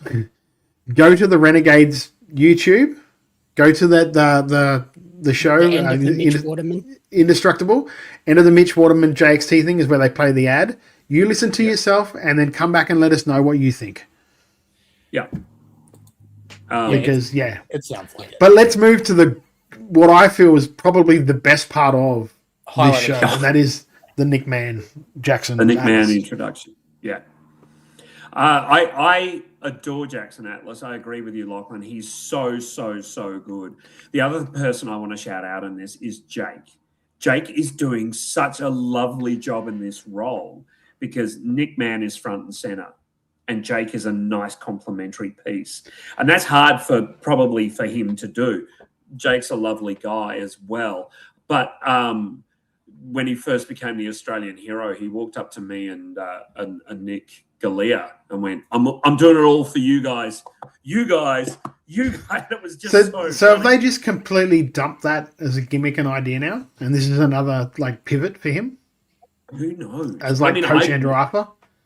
Which I don't like mind. the coach. I like the coach. Yeah. I like the coach. I really like the coach. I think it's a good use of him, and I think he can step up and be in tags. It'd be kind of a shame in some ways if the Australian thing is completely lost. But maybe it reminded me a bit of Brutal Bob Evans from the ROH days. Yeah, Brutal. Just Bob. with a lot bigger Mike Bennett. Lot bigger Mike Bennett. It immediately gives Nick legitimacy too, because it's not that he doesn't already have it. That's the thing. Yeah, like Nick's already won his own combat sports medals and tournaments, but to then have a Commonwealth Games medalist with you as well, you go, okay, he's got all the credentials backing him. So I really like it. Yeah, my only question is, do you think they sent him out there to let the crowd decide whether he was a face or a heel? Because I think sometimes Nick's presentation, especially the promo, was a little bit heelish, but then he came out and got a massive cheer, so they probably just went, okay. I think it was very UFC coded. Yes, to use a young people's term. Yes, so it was something where people will get behind because you're an ass kicker. He's not a bad guy. He's not cheating. He's not calling the fans. He's just going, hey, I was this guy for ages. It had a ceiling. The only way that I can really break through and be who I really want to be is to be myself finally. Yeah. And that's something you can get behind. I said it last week and I'll say it again. Nick Mann is a very handsome man with a very likable face. So if they do dive into that baby face side of him when he is getting pain inflicted on him, you will feel it because he's got that face. Even though he's massive, you'll still feel it. I'm really happy with this. I think this is good for Nick and it's good for Crackers as well because it gives Crackers room to grow as a single competitor he's got less days in front of him than behind. So let's see him be a singles competitor and give Nick a spotlight as well. I love it. Even like some of the videos that we saw from Crackers throughout this show, I was like, oh yeah, this is the Crackerjack that we all fell in love with. These like silly but serious videos at the same time. I thought that was great. Yeah, the Nick Mann transition from Gore to Nick Mann has very much like the Steph DeLander from Facebook transition. Like the mask come off and you go, why are we hiding this all along? Yeah. I mean, you could say the same for like Juventud or Ray. Yep. Yeah, Ray. I almost wonder if, and it's Macho Man says in the chat, I'm so angry he was hiding that face under a mask for so long. I don't want to be reductive. He's very pretty. He's a very attractive man. And with the Bastard Brothers, maybe you don't want somebody who is a good-looking guy when you're doing that character. I actually feel like hiding that face was literally what he might have been doing, right? Yes. And you don't want to call Brother Gore pretty. I'm just. You no, he did. He called Nick Mann pretty. I called Nick Mann. He called Nick Mann pretty. Brother Gore is scary. Yeah. And Michael from Moonsault Press says, with Crackerjack Lockie, then Crackerjack Nick Mann, then possibly Nick Mann Lockie Hendricks, there are some very compelling stories to be told. Absolutely. What I will find interesting is whether Nick Mann is Nick Mann elsewhere, or whether he's going to be Brother Gore in other spots. I kind of feel like this is a Renegades exclusive for the time being, anyway. Okay. That wouldn't surprise me, but I know that for me personally, I like Brother Gore. This Nick Mann thing, this has my undivided attention. This has champion material all over it. It Brother does, Gore, but not also we've actually got to see something where he has a match. Yeah. Like it's cool to do these spots, but eventually he's going to have a match against someone. And that's when it's going to be like nut cutting time, when it's like, okay, this is just Brother Gore without his mask. Or is this a totally different character? That's what I'm interested in seeing. Interested in seeing what that is. I think probably 1 or 2 shows of this is fine, but you're right. Then he needs a substantial feud. He needs something to keep him going. He needs to face like a Tyson or a Mitch Waterman. Honestly, can I hang with these guys? If it was me with the book, I'd have it be his fucking brother. Yeah. I'd have Crackers come and turn on him. Yeah. And just go, do you think you could just leave me? Yeah. I'm an Australian legend. Yeah. Mm-hmm. I love Crackers as a heel. I think he's hilarious. I'm going to take you through hell and bring you back to Gore. Yeah, that's good stuff. And then Crackers hitting him with the Singapore cane with the mask on the top. You know, just whacked on there. Bang. Brilliant visual. I do have a little problem, which is just the kind of catchphrase button on the end. You don't have a say in the outcome, I dictate that. It's just a little clunky for me. Like 3 words too long. Yes, exactly. Where every part of this presentation is so good, and then that like punchline at the end is just, it stretches out longer than you want it to. Well, you don't have to do the whole thing. You can just go, you don't have a say in the outcome. Yeah. Or I dictate the outcomes. Yeah. And again, too, that is very much the ending of a UFC promo. Yeah, it is. He won't have the outside. You can see he won't have easily. Yeah. He won't have. I will dictate this match, because that, like, if you watch enough UFC or watch enough MMA, that is a phrase that's said all the time. I will dictate how this match goes. And then he did play into that in the match where he had a cover early and then pulled the shoulders up, which is literally what he's saying he's doing by dictating the outcome. Right? Yeah. Like, so it's not like they didn't think about it. It's just that little bit long for my taste. It's not a catchphrase. It's not something you put on a shirt. Catchphrase. No. It's but I think we're very early into looking at shirts. Do you know what I mean? Let's get him over. I also think, over first. Give me some shorts. I'm fine with it because it's a mission with your legs. Statement. I got good legs. What are you talking about? It's a mission statement more than a. Can we get off Jamie's legs, please? It's a mission statement you first. More than a. I'm sitting on something kind of bumpy. Anyway, it's a mission statement. We've lost Lachlan. It's a mission statement more than a catchphrase, which is why I kind of liked it. I'm making Jamie blush. It's a bit more than just a simple catchphrase. It has a bit more to it. So I'm forgiving. Are you saying it has legs? Oh, with that, I don't know. Look, I don't know. Man So legs. we'll have to see how far it can run. Let's move on to the main event, which was a tag team match. The team of DCT and Mad Dog McRae taking on Hector Jones and Lockie Hendricks here. This continues... I'm not going to put that on the screen, Alex, but no. No, let's not use that one. Yeah, we'll leave that one. I'm saving you for here, Alex. DCT and Mad Dog. I really like the story here of DCT and Hector Jones not getting along, and that being the line through this match, as well as Mad Dog being that kind of element that's pushing Lockie Hendricks to the limit.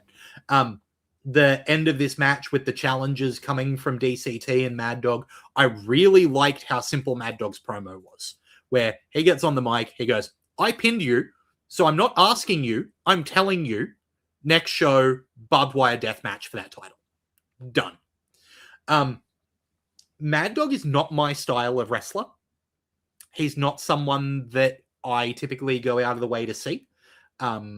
Again, that's not to say that he's not good. He's very capable with what he does. His style, he knows how to wrestle that style. It's just not for me. On the other hand, I really like what DCT does. And I think that there's a similar mirror there with Hector and Lockie, where Lockie doesn't quite click with me, which I think might be on purpose. He wants to be difficult to watch. That's how he does his heel shtick, is to make you go, this guy, go away. It's a very particular type of heat that he's going for. Whereas, again, Hector Jones, I always like watching his matches. They're always good, and he does good heel work. So it's interesting to see that match up there in this tag team match. I didn't necessarily love the match itself. I don't think they did anything wrong. Again, just a lot of bits that weren't necessarily to my taste. But I think for what it was going for, it did a good job. To get to the promos at the end was great. I just don't know if this is the main event slot of this card, in my view. Jeff? I kind of agree with you. I do like this Mad Dog. I like this Mad Dog because this Mad Dog is a brawler and not a hardcore wrestler specifically. I love the... What do you mean? He's literally challenged into a death match in the next show. Yes, but in this match... in this particular match, he was okay. In this match, he was a brawler and not necessarily a hardcore wrestler. It'll be interesting to see what happens in this death match, I'll be honest. No, again, I agree with you, Lachlan. Not really my flavor of ice cream, but, I hope that... Look, I'm just going to say what we're all thinking, and no one's going to say it. But in the year our Lord 2026, Mad Dog McRae should not be challenging for the Renegades World title. Yeah. I don't disagree. Yeah. It could just when you have the roster that they have, he should not be the challenger. There's nothing against him. It's just...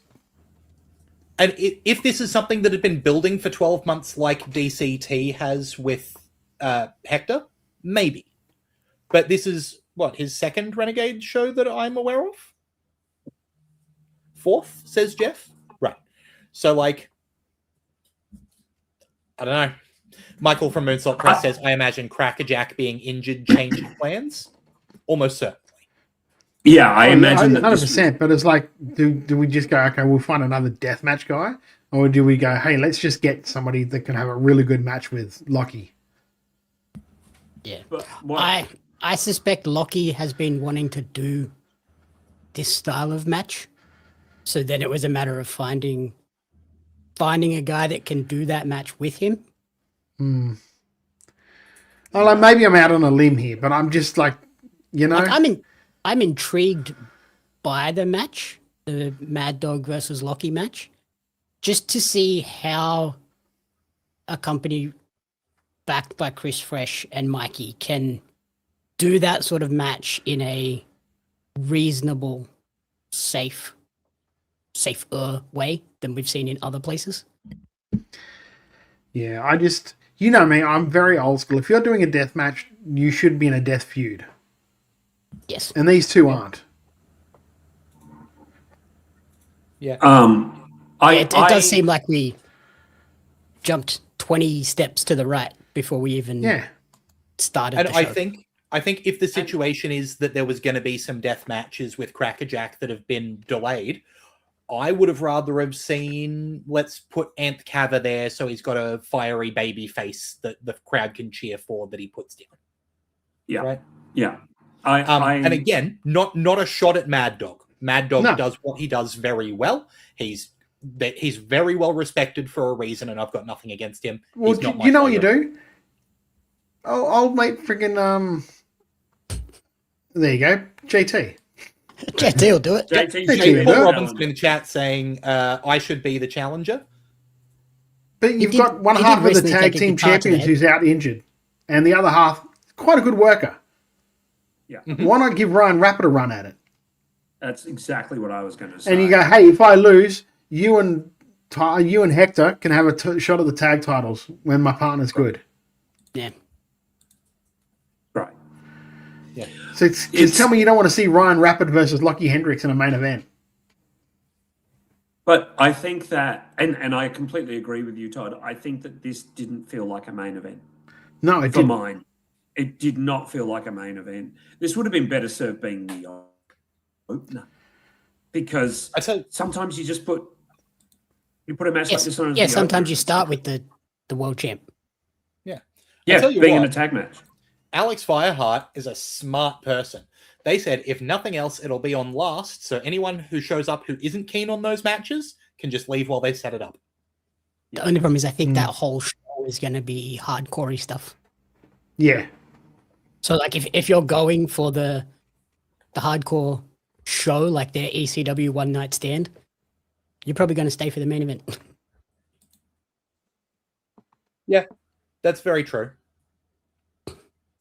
Do we have any more thoughts about this match? Oh, because like that's the other thing that got set up, right? Is Hector Jones DCT is an I Quit match. Yeah. Right, so that's going to be along those lines. Do we have any more thoughts about this match in particular, or any more thoughts about Renegades on the whole for this show, Indestructible? No, I just want to mention that DCT is very, very good at I Quit and Falls Count Anywhere type matches, because we did see similar in MCW all those years ago. And I think that'll be fantastic because Hector Jones has such an upside. Oh, yeah. And then I'll also just point out, Lockie Hendricks, oh my God, that was a very MJF Matt Cardona tan. Oh, mate, it was shiny. And Alex Fireheart is right. I could see people being fine with other stuff, but a no rope barbed wire match potentially being a bit much. Wild Angel says at least these boys will have the good taste not to use power tools. Yeah. No power. Well, not that we know of. I think my overall view of this show is, again, it's something we've said, the identity of Renegades is still a bit of a question mark. What is this show? And I think we can see this show is at its strongest when we're highlighting newer faces or newer roles for established people, right?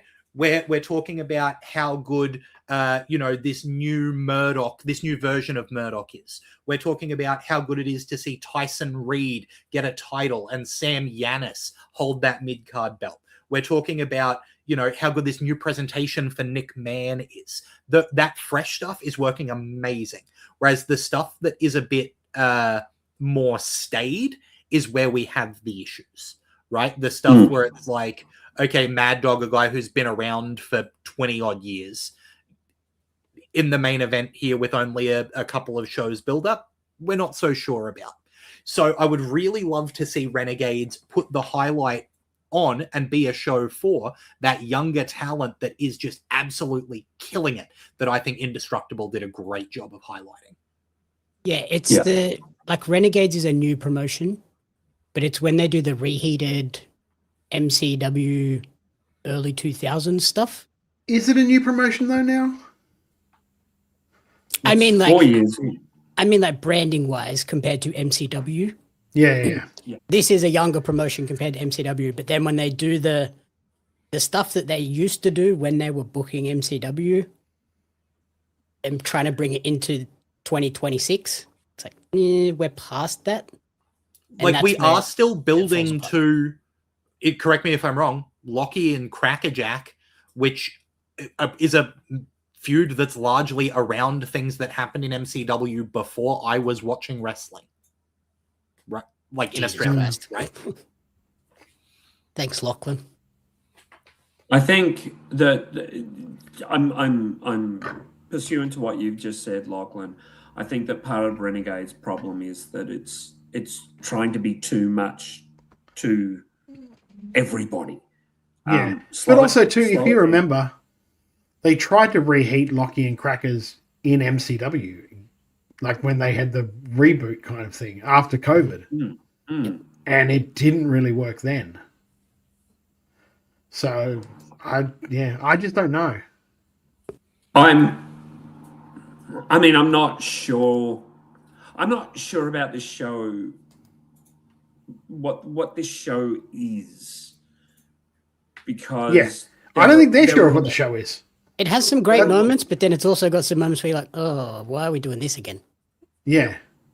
I definitely think the majority of this show is definitely worth checking out because of the great stuff the young people are doing and trying to see where those, shining lights are. Alex Fireheart says, regardless of my thoughts on Mad Dog being in a main event for a title in 2026, he's over as hell. So he'll likely draw people who are into his deathmatch stuff. Yeah, very true. Sure.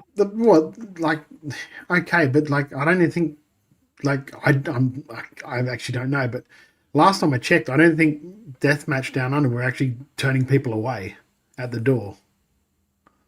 Yeah. So, like, how many more people are you going to get in? Yeah. Look, I think we'll like see. if we weren't reviewing the Renegade shows, it wouldn't be a promotion that I would go out of my way to watch entire shows. No, if it was I a would good go- match, I would go, I'd be oh, I watching want to that. see Aisha versus Axe. I want to see Tyson and Sam. And then I would maybe just dip out of the rest unless I heard yeah, people that were there be like, I you need would- to check this thing out. yeah, I would possibly, I'd possibly make it an appointment to watch Tyson's stuff with Chloe because I think that's really good, and those two as characters like interest me. But something else around it would have to catch me to go, okay, I'll stick around and watch this. Yeah. And I think that is very much where Renegades is at the moment for us. And hopefully that's not the case in perpetuity. Hopefully by the end of the year, we're talking about Renegades being on top of their game. You know what I mean? Where they have been in the past. There's been shows where we've gone, I'm so excited that we're watching Renegades because it's killing it right now. There's just, and I know that injuries are playing a part in certain stories taking zigzags that weren't expected. But hopefully they can, get back to the exciting parts of Renegades that are still in a lot of places in this show. Yeah. But also, we could be completely off base here. The best way for you guys to know if we are, or to think if we are or not, is to go and check it out yourself. It's free on YouTube, so go and check it out. Free on YouTube, you say? I did say that, mate. It hurt me to do it. From what we saw on the show, they seem to be pulling fairly solid crowds as well. Yes. So you can't fault them on that side. No. And I really, again, really like Tyson Reed and Sam Yanis. I thought that was the match of the night easily. Just a really nice story behind the match. It's going to be interesting to see, as you said, Todd, the direction they're going with the Chloe dynamic from here. So, and Waterman and JXT the same. I think that in many ways, That's the thing. Like the next show, I'll probably watch everything but the main event. Yeah. Because everything else I'm kind of intrigued in. I just don't want to see the main event. Yeah, I'm not interested in seeing a barbed wire death match. And the fact is that as much as I like Renegades, I really want them to be successful at what they're doing. And I think that because there's this identity mismatch between Wrestle Rock and Renegades, and I get it, it's to get people in. Renegades now needs to start kind of pulling away and forming their own solid identity for people who don't go to Wrestle Rock and will be sitting there going, I'm not sure where this sits. Yeah, I kind of feel like when they had because they kind of had an identity to start with, I kind of feel like they should have just stuck with their guns. Yeah. Yeah. And not necessarily with people from all over Australia. No. I get that's a tough economic model, but in terms of the next generation. The next generation. And it just seems putting Mad Dog in the main event is an anathema to the next generation. Especially when it's like Mad Dog, and let's face it, Lockie isn't exactly the next generation anymore. No. I wonder at this point. I wonder if trying to fit between MCW and Wrestle Rock isn't quite right. And maybe they should be trying to fit between MCW and Mayhem as that like stepping stone up in experience, where we're getting the people who are killing it at Mayhem, right? They're past that we're getting experience stage and into the we know what we're doing, but not quite at that we've got this down. If you're being, if I'm being it should be the SmackDown from NXT SmackDown Raw. Yeah, they should be the ECW. Whereas they're not going to go overly into like the hardcore, but they're going to be a little bit more adult oriented. But we're going to show you all the next people. Yeah, absolutely. Ring of Honor or ECW. Yes, right. Ring of Honor is probably appropriate. Ring of Honor, but more of an entertainment Ring of Honor. Yeah, but like we said, this is just what we think, and the best way to get what you think is to check out the show.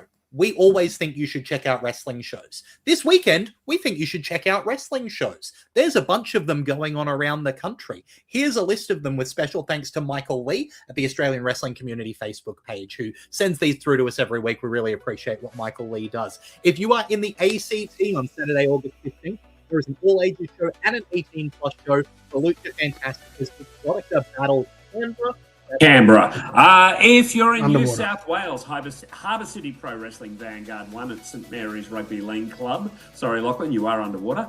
International Wrestling Australia have drastic times on Saturday, August 15. That's at Mounties Mount Pritchard. Wrestling for Charity Australia has Overdrive in the Goulburn Workers Club. Goulburn is a country town, so if you're going there, make sure you get there good and early. Check it out. It's And a great I'll take town. the baton up here for Queensland, Jeff. We've got on Saturday, August 15th, 3 shows in Queensland. There's Impact Pro Wrestling Australia's Ladder Wars, which is at Dreamworld on the Gold Coast. Pro Wrestling Power has Live Wire at Brothers Cairns in Menunda. And Wide Bay Pro Wrestling has Reboot at Maryborough City Hall. I wonder if 2 people currently on the podcast will be at that show. Wow.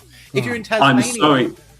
I'm so excited for White Bay to return. I know that's a bit preemptory, but congratulations, Todd and Lachlan. Good on you, boys.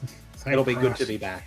In Tasmania, Saturday, August 15th, Tasmanian Championship Wrestling has Rise of a Champion. That's at the Elfin Sports Centre in Launceston. And in Victoria on Saturday, August 15th, Alpha Pro Wrestling has Energy number 28 and Sunbury SmackDown Unhinged at Sunbury Memorial Hall. Meanwhile, Mayhem Pro has the big one, Mayhem Mania 3 at Bacchus Marsh Public Hall. Over in WA on Friday, August 14th is an 18-plus show. It's Dude, Where's My Rings? Death, Blood, and Rock and Roll at Seasonal Brewing Co. in Maylands. Big shout out to Michael Lee for that list. Thank you. The other quick Aussie news that we want to touch on is some more announcements for the Spider X Body Biz camp that's happening over in the US. Last week, we were able to talk about Clydesdale, Eugenie, Anth Cava, and Maddie Romano being announced for that. Since then, we've found out the names Erica Reed, Dex Van Diemen, Blake Malik, Edward Dusk, Jesse Love, Jazzy, MJ Russo, and Jahari all heading over. An amazing class with 4 more to be announced. I know the last 4, and they are absolute bangers too. Yeah. So those, if from what I know, that's going to be an awesome class. If those people are all involved, hell, they could just learn from each other a lot. So add in the experienced pros of it all. It's going to be a great camp. And it's great to see names like Jahari and Blake Malik there, guys who aren't quite at the level, but are yet mentioned. The MJ Russos, the Dex Van Diemens. Yeah, MJ's lovely. I mean, the blokes like Malik, who was one of the clowns, who was the other clown, he will only develop from this. This is fantastic. 100%. There's so many great people getting great opportunities there. That's really exciting. And look, we've been smashed. We've been talking so much. We're at the hour 40 mark already for this podcast, and we haven't even looked overseas yet, right? We've got a ton to talk about. We're talking about WWE and the potential, cursed title that's over there. We're talking about AEW and the ongoing Continental Cup. We're talking about the G1 Climax. We've got our chicken salad and our chicken shit to talk about. It's non-stop. So we'll be back to talk about everything going on around the world of wrestling right after this.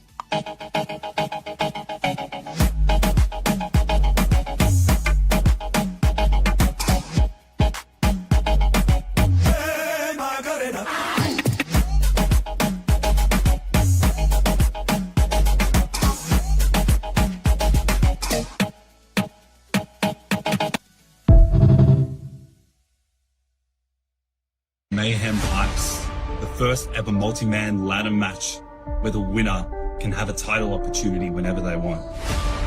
This match was made for me. I'm the closest thing to a daredevil in Mayhem Pro. I'm not scared to climb a ladder, to fly through the air, to do whatever it takes. Because this Saturday, I will be the one who climbs to the top, and I will steal the Mayhem Heist. Been a world champion in Melbourne. I've been a world champion in Sydney. The only thing that I haven't done that's on my bucket list is to be a world champion in Brisbane. And it shits me that Alex Stevens managed to do that before the example. August 22nd, I get my chance to finally become a heavyweight champion out in Brisbane and own that state. I am going to come to PWL and show everyone, 22nd of August, Kedron Label Hall, that I am the example. I mean what I say when I am going to lead by example. And I'm going to do that by tearing down, by humbling, by dismantling your champion and taking that title away from Alex Stevens. You all need to understand this. I am the example.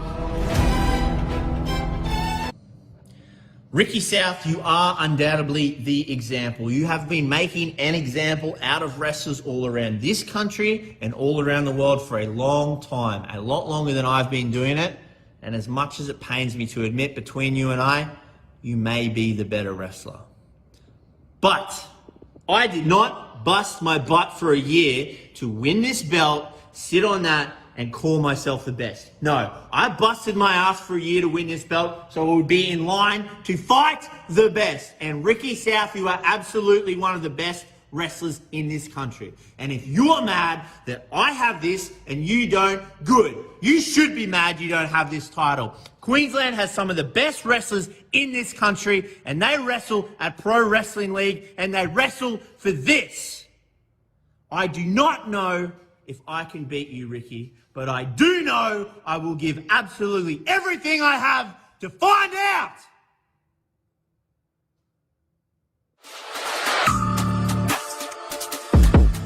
America. Hi. I am so glad that Katie is finally out of your hair and Aisha is out of mine.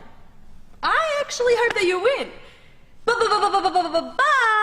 new girl on the block may give you a run for your money. Alyssa. Hola. You are an unfamiliar face that Shay Cassidy can't wait to see. So ladies, best of luck to both of you. And I'll be watching this one very closely.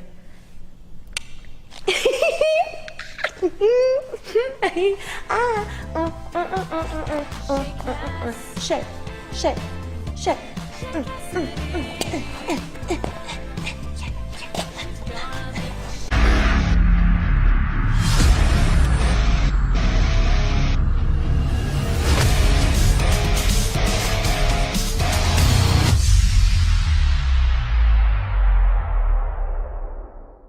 Hey everybody, it's Radar Superstar Adam Copeland. I got a bunch of handles. Anyway, call me what you want, but you are listening to WRA, Wrestle Radio Australia.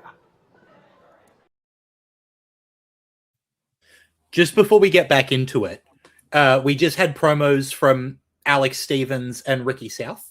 And I just want to add a little something because I was in Toowoomba a couple of weeks ago where Ricky South was wrestling for the Viral Food Festival. And after a couple of the shows, we went out to a bar. I was having a beer with Ricky and I was having a chat. I was saying, excited to see you come and take on Yeet. And he said, yeah, look, I think he's a good wrestler. I am going to hit him so hard, you can't believe it. And that was not because he was cutting a promo. He's just saying, you'll want to watch that because I'm going to hit the crap out of him. So that's something I'm very excited to see. Look, I got to defend you here, mate. The Macho Man and his listens to Lachlan dropping names. He's actually found someone that will have a beer with him and doesn't want to kill him. So I mean, it's a miracle. He's got to. When you find a wrestler that doesn't want to hurt him, he's got to be. Hang on. Let me work on that. It would not take much. All right. Welcome back to Making Chicken Salad, the Wrestle Radio Australia show, where we talk about everything going on around the world of wrestling. Let's start with WWE quickly. And Chelsea Green suffered a broken orbital bone while teaming with Tiffany Stratton against Lainey Reed and Fallon Henley on Friday's edition of SmackDown. The injury was first reported by Alvarez and later confirmed by Green herself on social media. The injury occurred when Reed and Henley gave Green their rolling encore finishing move, with Reed landing on Green's head.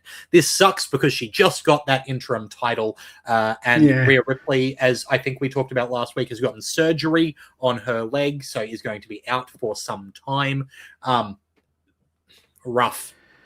I don't know, because I don't know how bad the break is. I don't know if she can wear a mask like she's done before with the knee, with the nose, or what. Because we haven't been given a prognosis of like if she'll be out. It's just that it's happened. Yeah, I think with concussion protocols being as they are, she's going to be out for a while. Well, concussion protocols are like concussion protocols are only for like a couple of weeks. It's being able to work with the injury. Is that a thing where orbital's the bigger problem? Orbitals are a little bit more iffy because it's like it's a nose is your nose. Orbital is your actual skull. Ocular cavities. Yeah, like you could lose an eye if you hit wrong. Yeah. Yeah, it depends. We'll see. I guess we'll see. Yeah, But it depends. Like she said in her video too, if she didn't have bad luck, she would have no luck. The poor girl. Oh, yeah. WWE has revealed the bracket and the first round schedule for its tournament to determine Roman Reigns' next World Heavyweight Championship challenger. When Raw comes to Mexico City on September 14th, Reigns will be defending his title against one of the top luchadors in WWE/AAA. The tournament consists of 8 potential challenges with 3 first-round bouts set for Raw and 1 scheduled for AAA.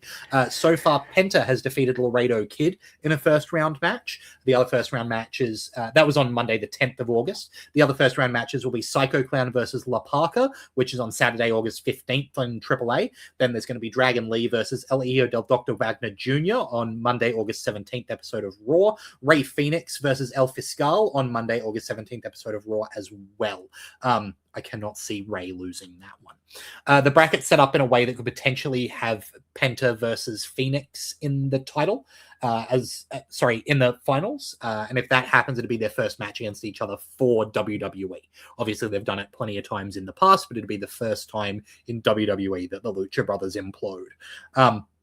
That seems like the way this is probably going to go, unless they're really pushing Dr. Wagner Jr., right?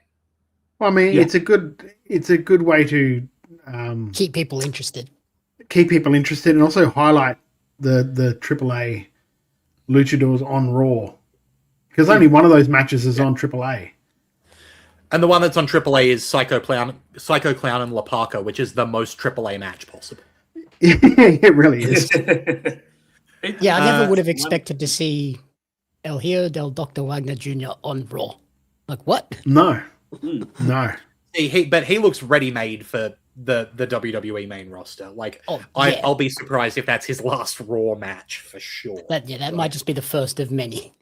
On AAA, Mark Calloway / Undertaker, who books AAA, has said that this is his last WWE contract. He is not happy. And he spoke about it a little bit on his podcast, that he's not enjoying this at all. Who's that? Who's not enjoying it? Mark Calloway, the Undertaker. He's loving booking AAA. Yeah, he's doing a great job. Yeah. He's doing a great job, but he said this is his last WWE contract. Interesting. No, he's ending the pod. Oh, the I know pod. That he's really not enjoying the podcast. Oh, he's not enjoying the podcast. Thank you for clarifying. That makes a lot more sense. Luckily, he's not the only one. No, there's lots of good not wrestling enjoying podcasts, Dead Man talking. Yeah, shocking. Yeah. Also, the big NXT debut in the number 1 contenders match for the NXT title. Zilla Fatu debuted and just took everyone out. Finally, Zilla's here. I like that live for a change. Yeah, I like that that they've done it and they've put him in NXT and just not straight away put him into the main roster. Yeah, they didn't just go, "Oh, you're Bloodline."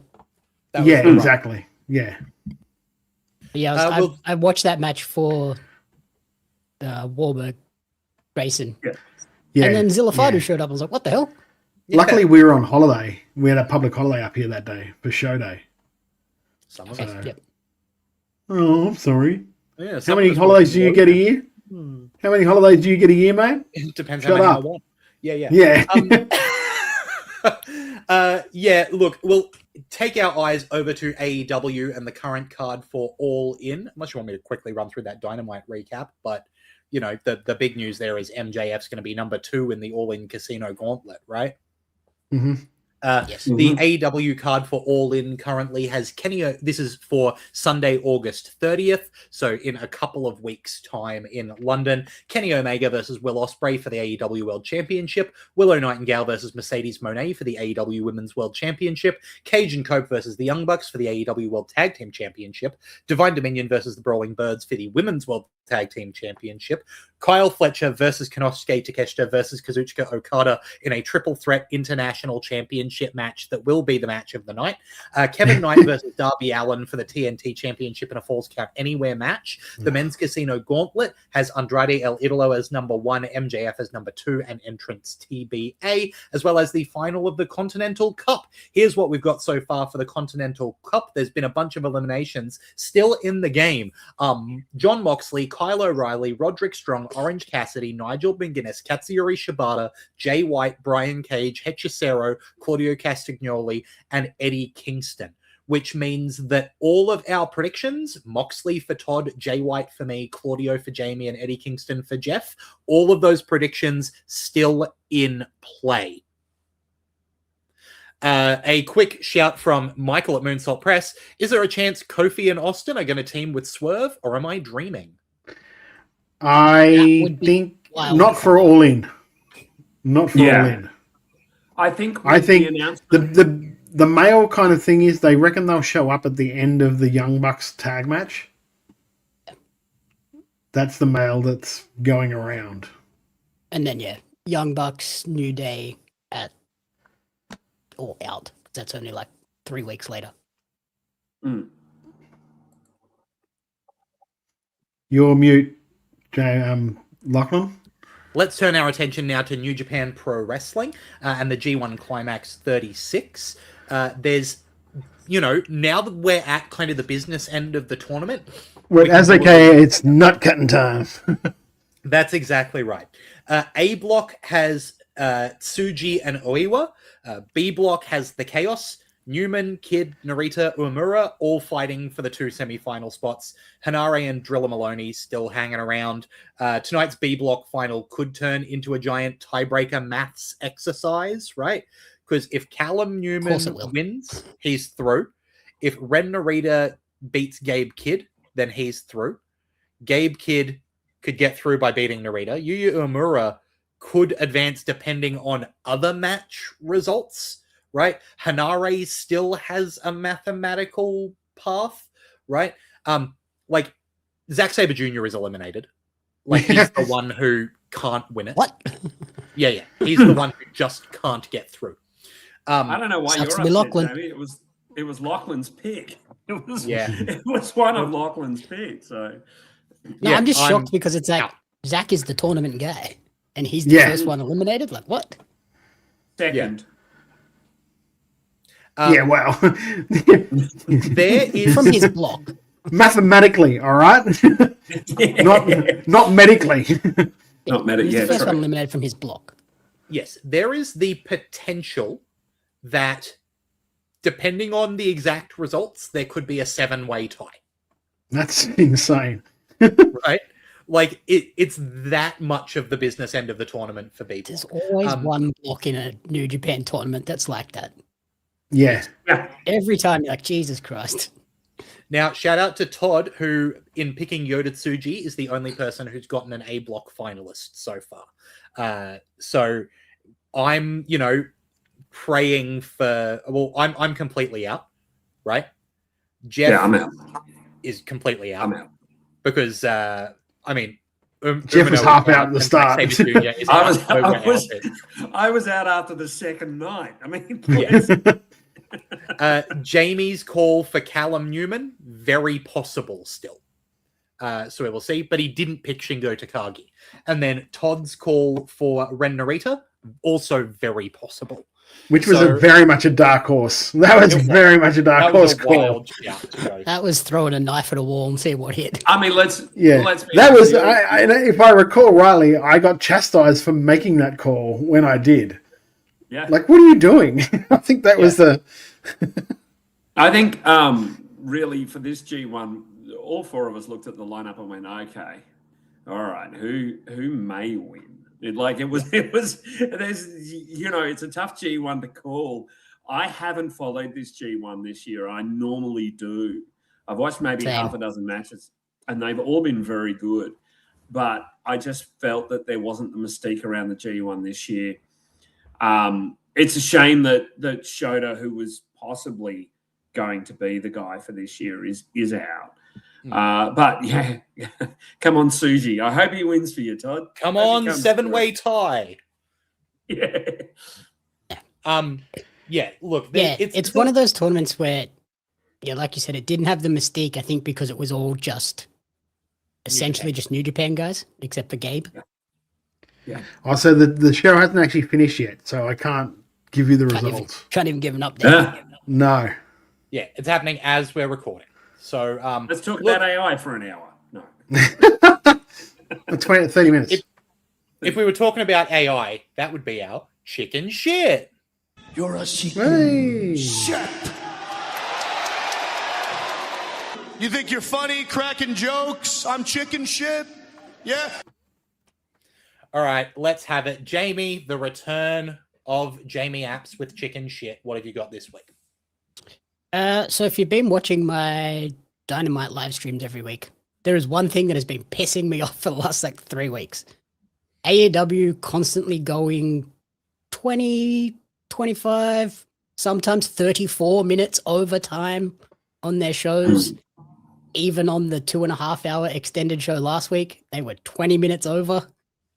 How did they get away with that with the network? Surely. The network doesn't seem to care because they just keep doing it. And there was a week, I think it was 2 weeks ago, they went 34 minutes over. And people that watch have clued onto it that sometimes these shows go 15, 20 minutes long. So they've been setting DVRs for, we caught an extra half an hour. They recorded an extra half an hour and they still missed the end of the show. Jesus. And it's just the way they structure some of these shows where it's like, oh, we're going to announce 10 matches. Like, you're not going to fit that in 2 hours. So why put all of these matches on there? Today we had Chris Statlander had a 5-minute squash match against Viva Van that then fed into a tag match that they could have just put Chris Statlander in the tag match instead of Thunder Rosa and said it was a preview for next week's 4-way. And it would have made total sense and it would have cut out 10 minutes of show. But no. Yep. So please stop doing that. Jeff, chicken shit. Yeah, as I have spoken at length on this program, I'm stepping out from WWE, and in my dying throes of my Netflix subscription, I decided to watch SmackDown on Saturday. I don't know why. It felt like there was about 15 minutes of wrestling in with a lot of talk. And the main event of Jade Cargill against Charlotte was one of the worst things I've seen. Charlotte got winded early, so had to delay for time. Jade starting doing push-ups. She didn't take Charlotte's natural selection finisher on her face, which is where the move is inflicted. No, she just did a belly flop. It was not good. It was a rough match to watch. They both felt like they didn't care. And unfortunately for Charlotte, part of that was probably because she was winded. But I think they need to move Jade Cargill down that card pretty quick right now because she's not. It's just not working. And the fact that she's got her baddies back, it's really difficult to care. Yeah. Wild Angels chicken shit is after watching a short from Jamie's YouTube, the end to Mox versus Jack Perry. If you're going to stop a match, stop the match, says Wild Angel. What happened, Jamie? Moxie was on top of a defenseless Jack Perry just laying in elbows. The referee pulled Moxley off and then asked Jack if he was okay to continue. And then they continued. Only because of Jack Perry getting hit. And then he ended up getting choked out 2 seconds later anyway. I was like, what was the point of just call the match? I remember when Alex Danielson Fireheart was in AEW and he'd say, now I'm going to kick his fucking head in. And he'd start doing the kicks and they'd stop the match.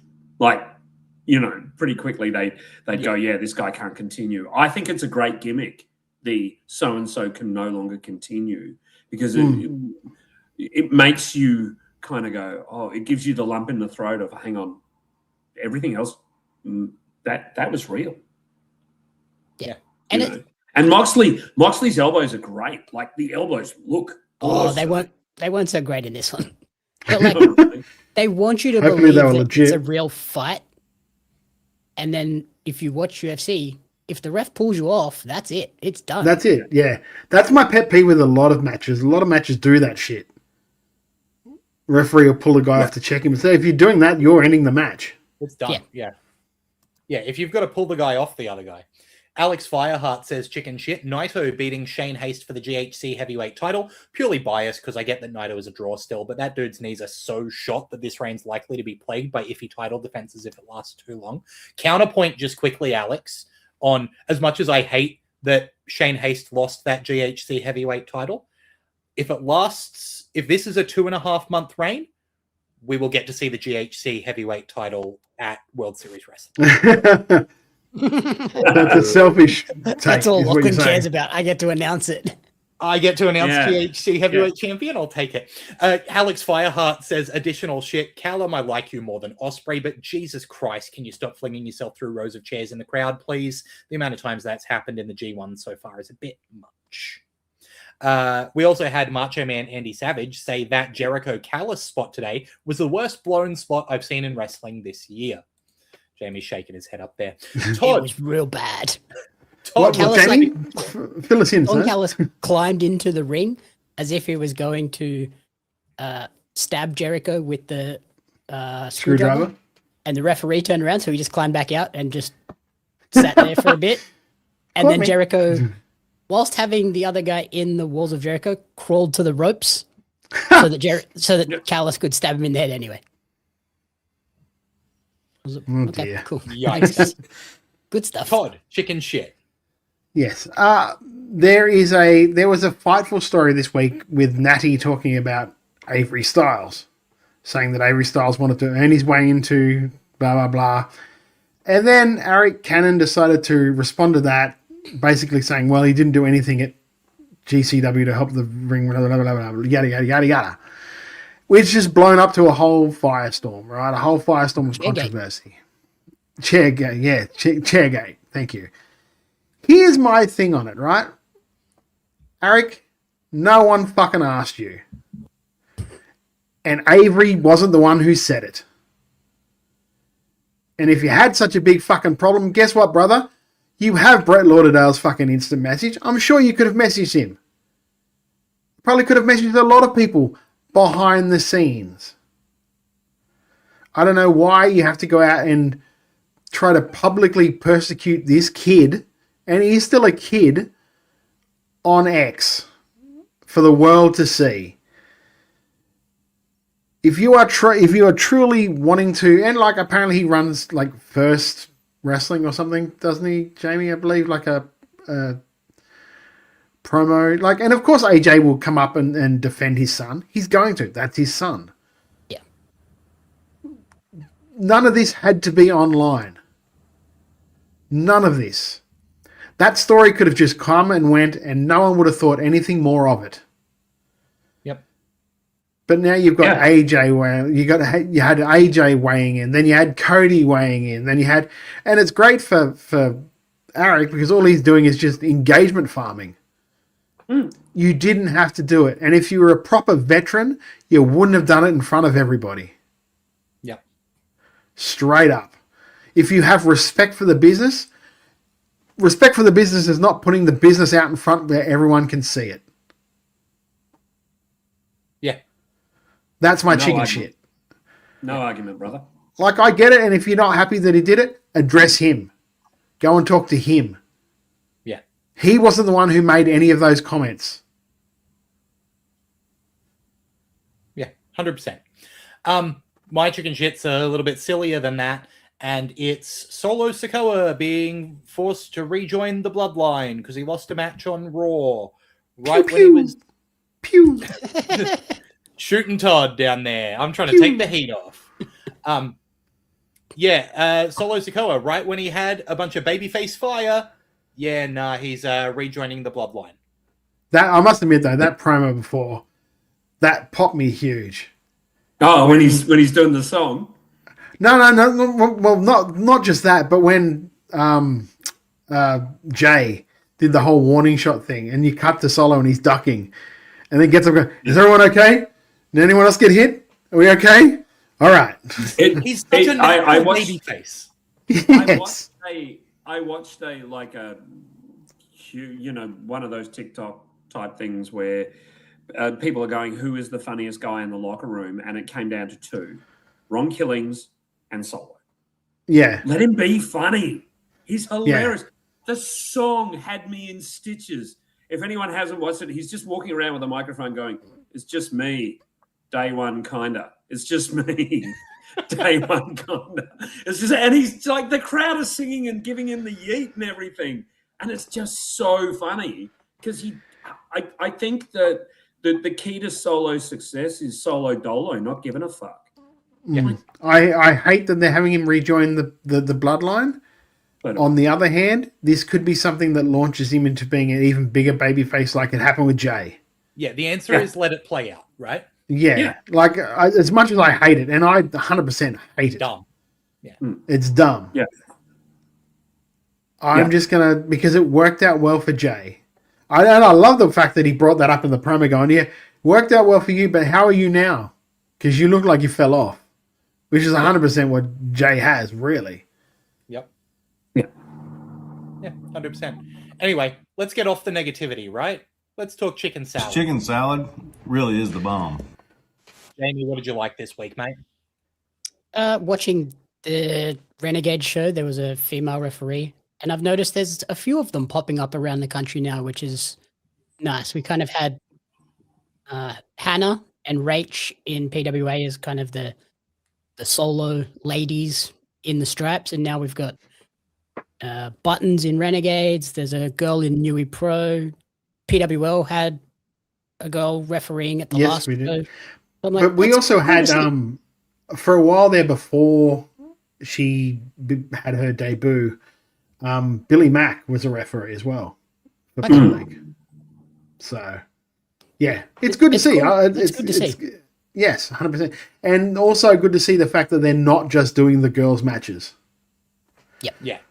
Michael from Moonsault Press emphasises Button uses they, them pronouns. Thank you very much, Michael. We will make sure that we amend and we use the correct pronouns moving forward. But yeah, awesome shout that we're not just having dudes ref matches anymore. That's really good steps. Jeff, what's your chicken salad, mate?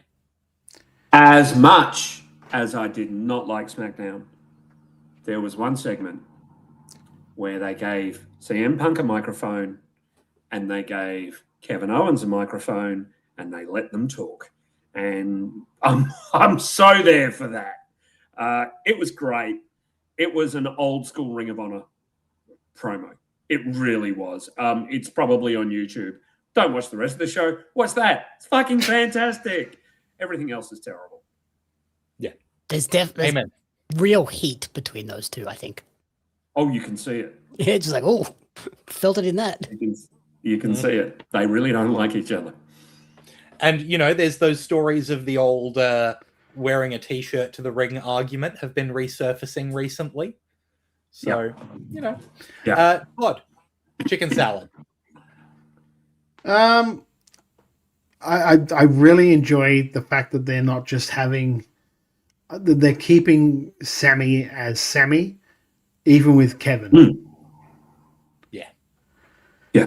Like, even pushing Kev's buttons to the point where he's like, okay, I apologize, but if you're in my position, you would have done the same thing. And just that little dynamic too. I don't want them to rush into something with the two of them, but it's going to be a whole different thing when they do again, because you know they will. They can't help themselves.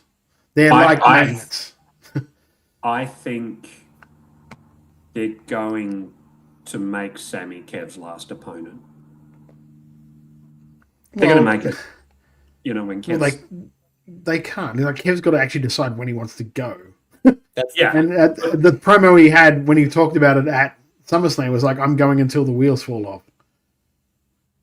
Yeah, but when he knows he can't go anymore, it's going to be against Sammy. I think he will find out that he can't go anymore in the middle of a match. Yeah, that's a good point. Mm. That's a good point. Couple of chicken salads in the chat. Alex Fireheart saying Bolton Oleg getting to beat Tsuji in the G1. Biggest shock win of the tournament for me. I practically leapt out of my seat when the ref counted 3. Massive win for Oleg. Dude definitely proved it's time to move him up the card at least to start going for the global heavyweight title. Yeah, that's why I picked him. Turns out it was a terrible pick. But Wild Angel said chicken salad. Solo has been great on both sides of the promo spectrum. Great as the silent killer, and I'm loving this Solo Dolo goofy bit. Yeah, absolutely agree with that. Solo's been killing it. My chicken salad this week, look, there's been lots of good wrestling. I loved the Nick Mann stuff. Like, that was awesome. You know, so much that Tyson Reed winning that title, I loved. It's so hard. It's so hard not accidentally saying McMahon. It is. It is. But there was something I came across on TikTok the other day, which just brought me a bunch of absolute joy. So I clipped together little bits of it. This isn't the full video. This is from a user who's at Ramirez Family _24. They've got 2 kids, a little Taka and his big sister, and they both love not Solo. They both love Oba. They love Oba Femi. So I'm just going to play a really quickly that I've cut up of this video of them watching Oba's entrance. Check out how awesome this clip is.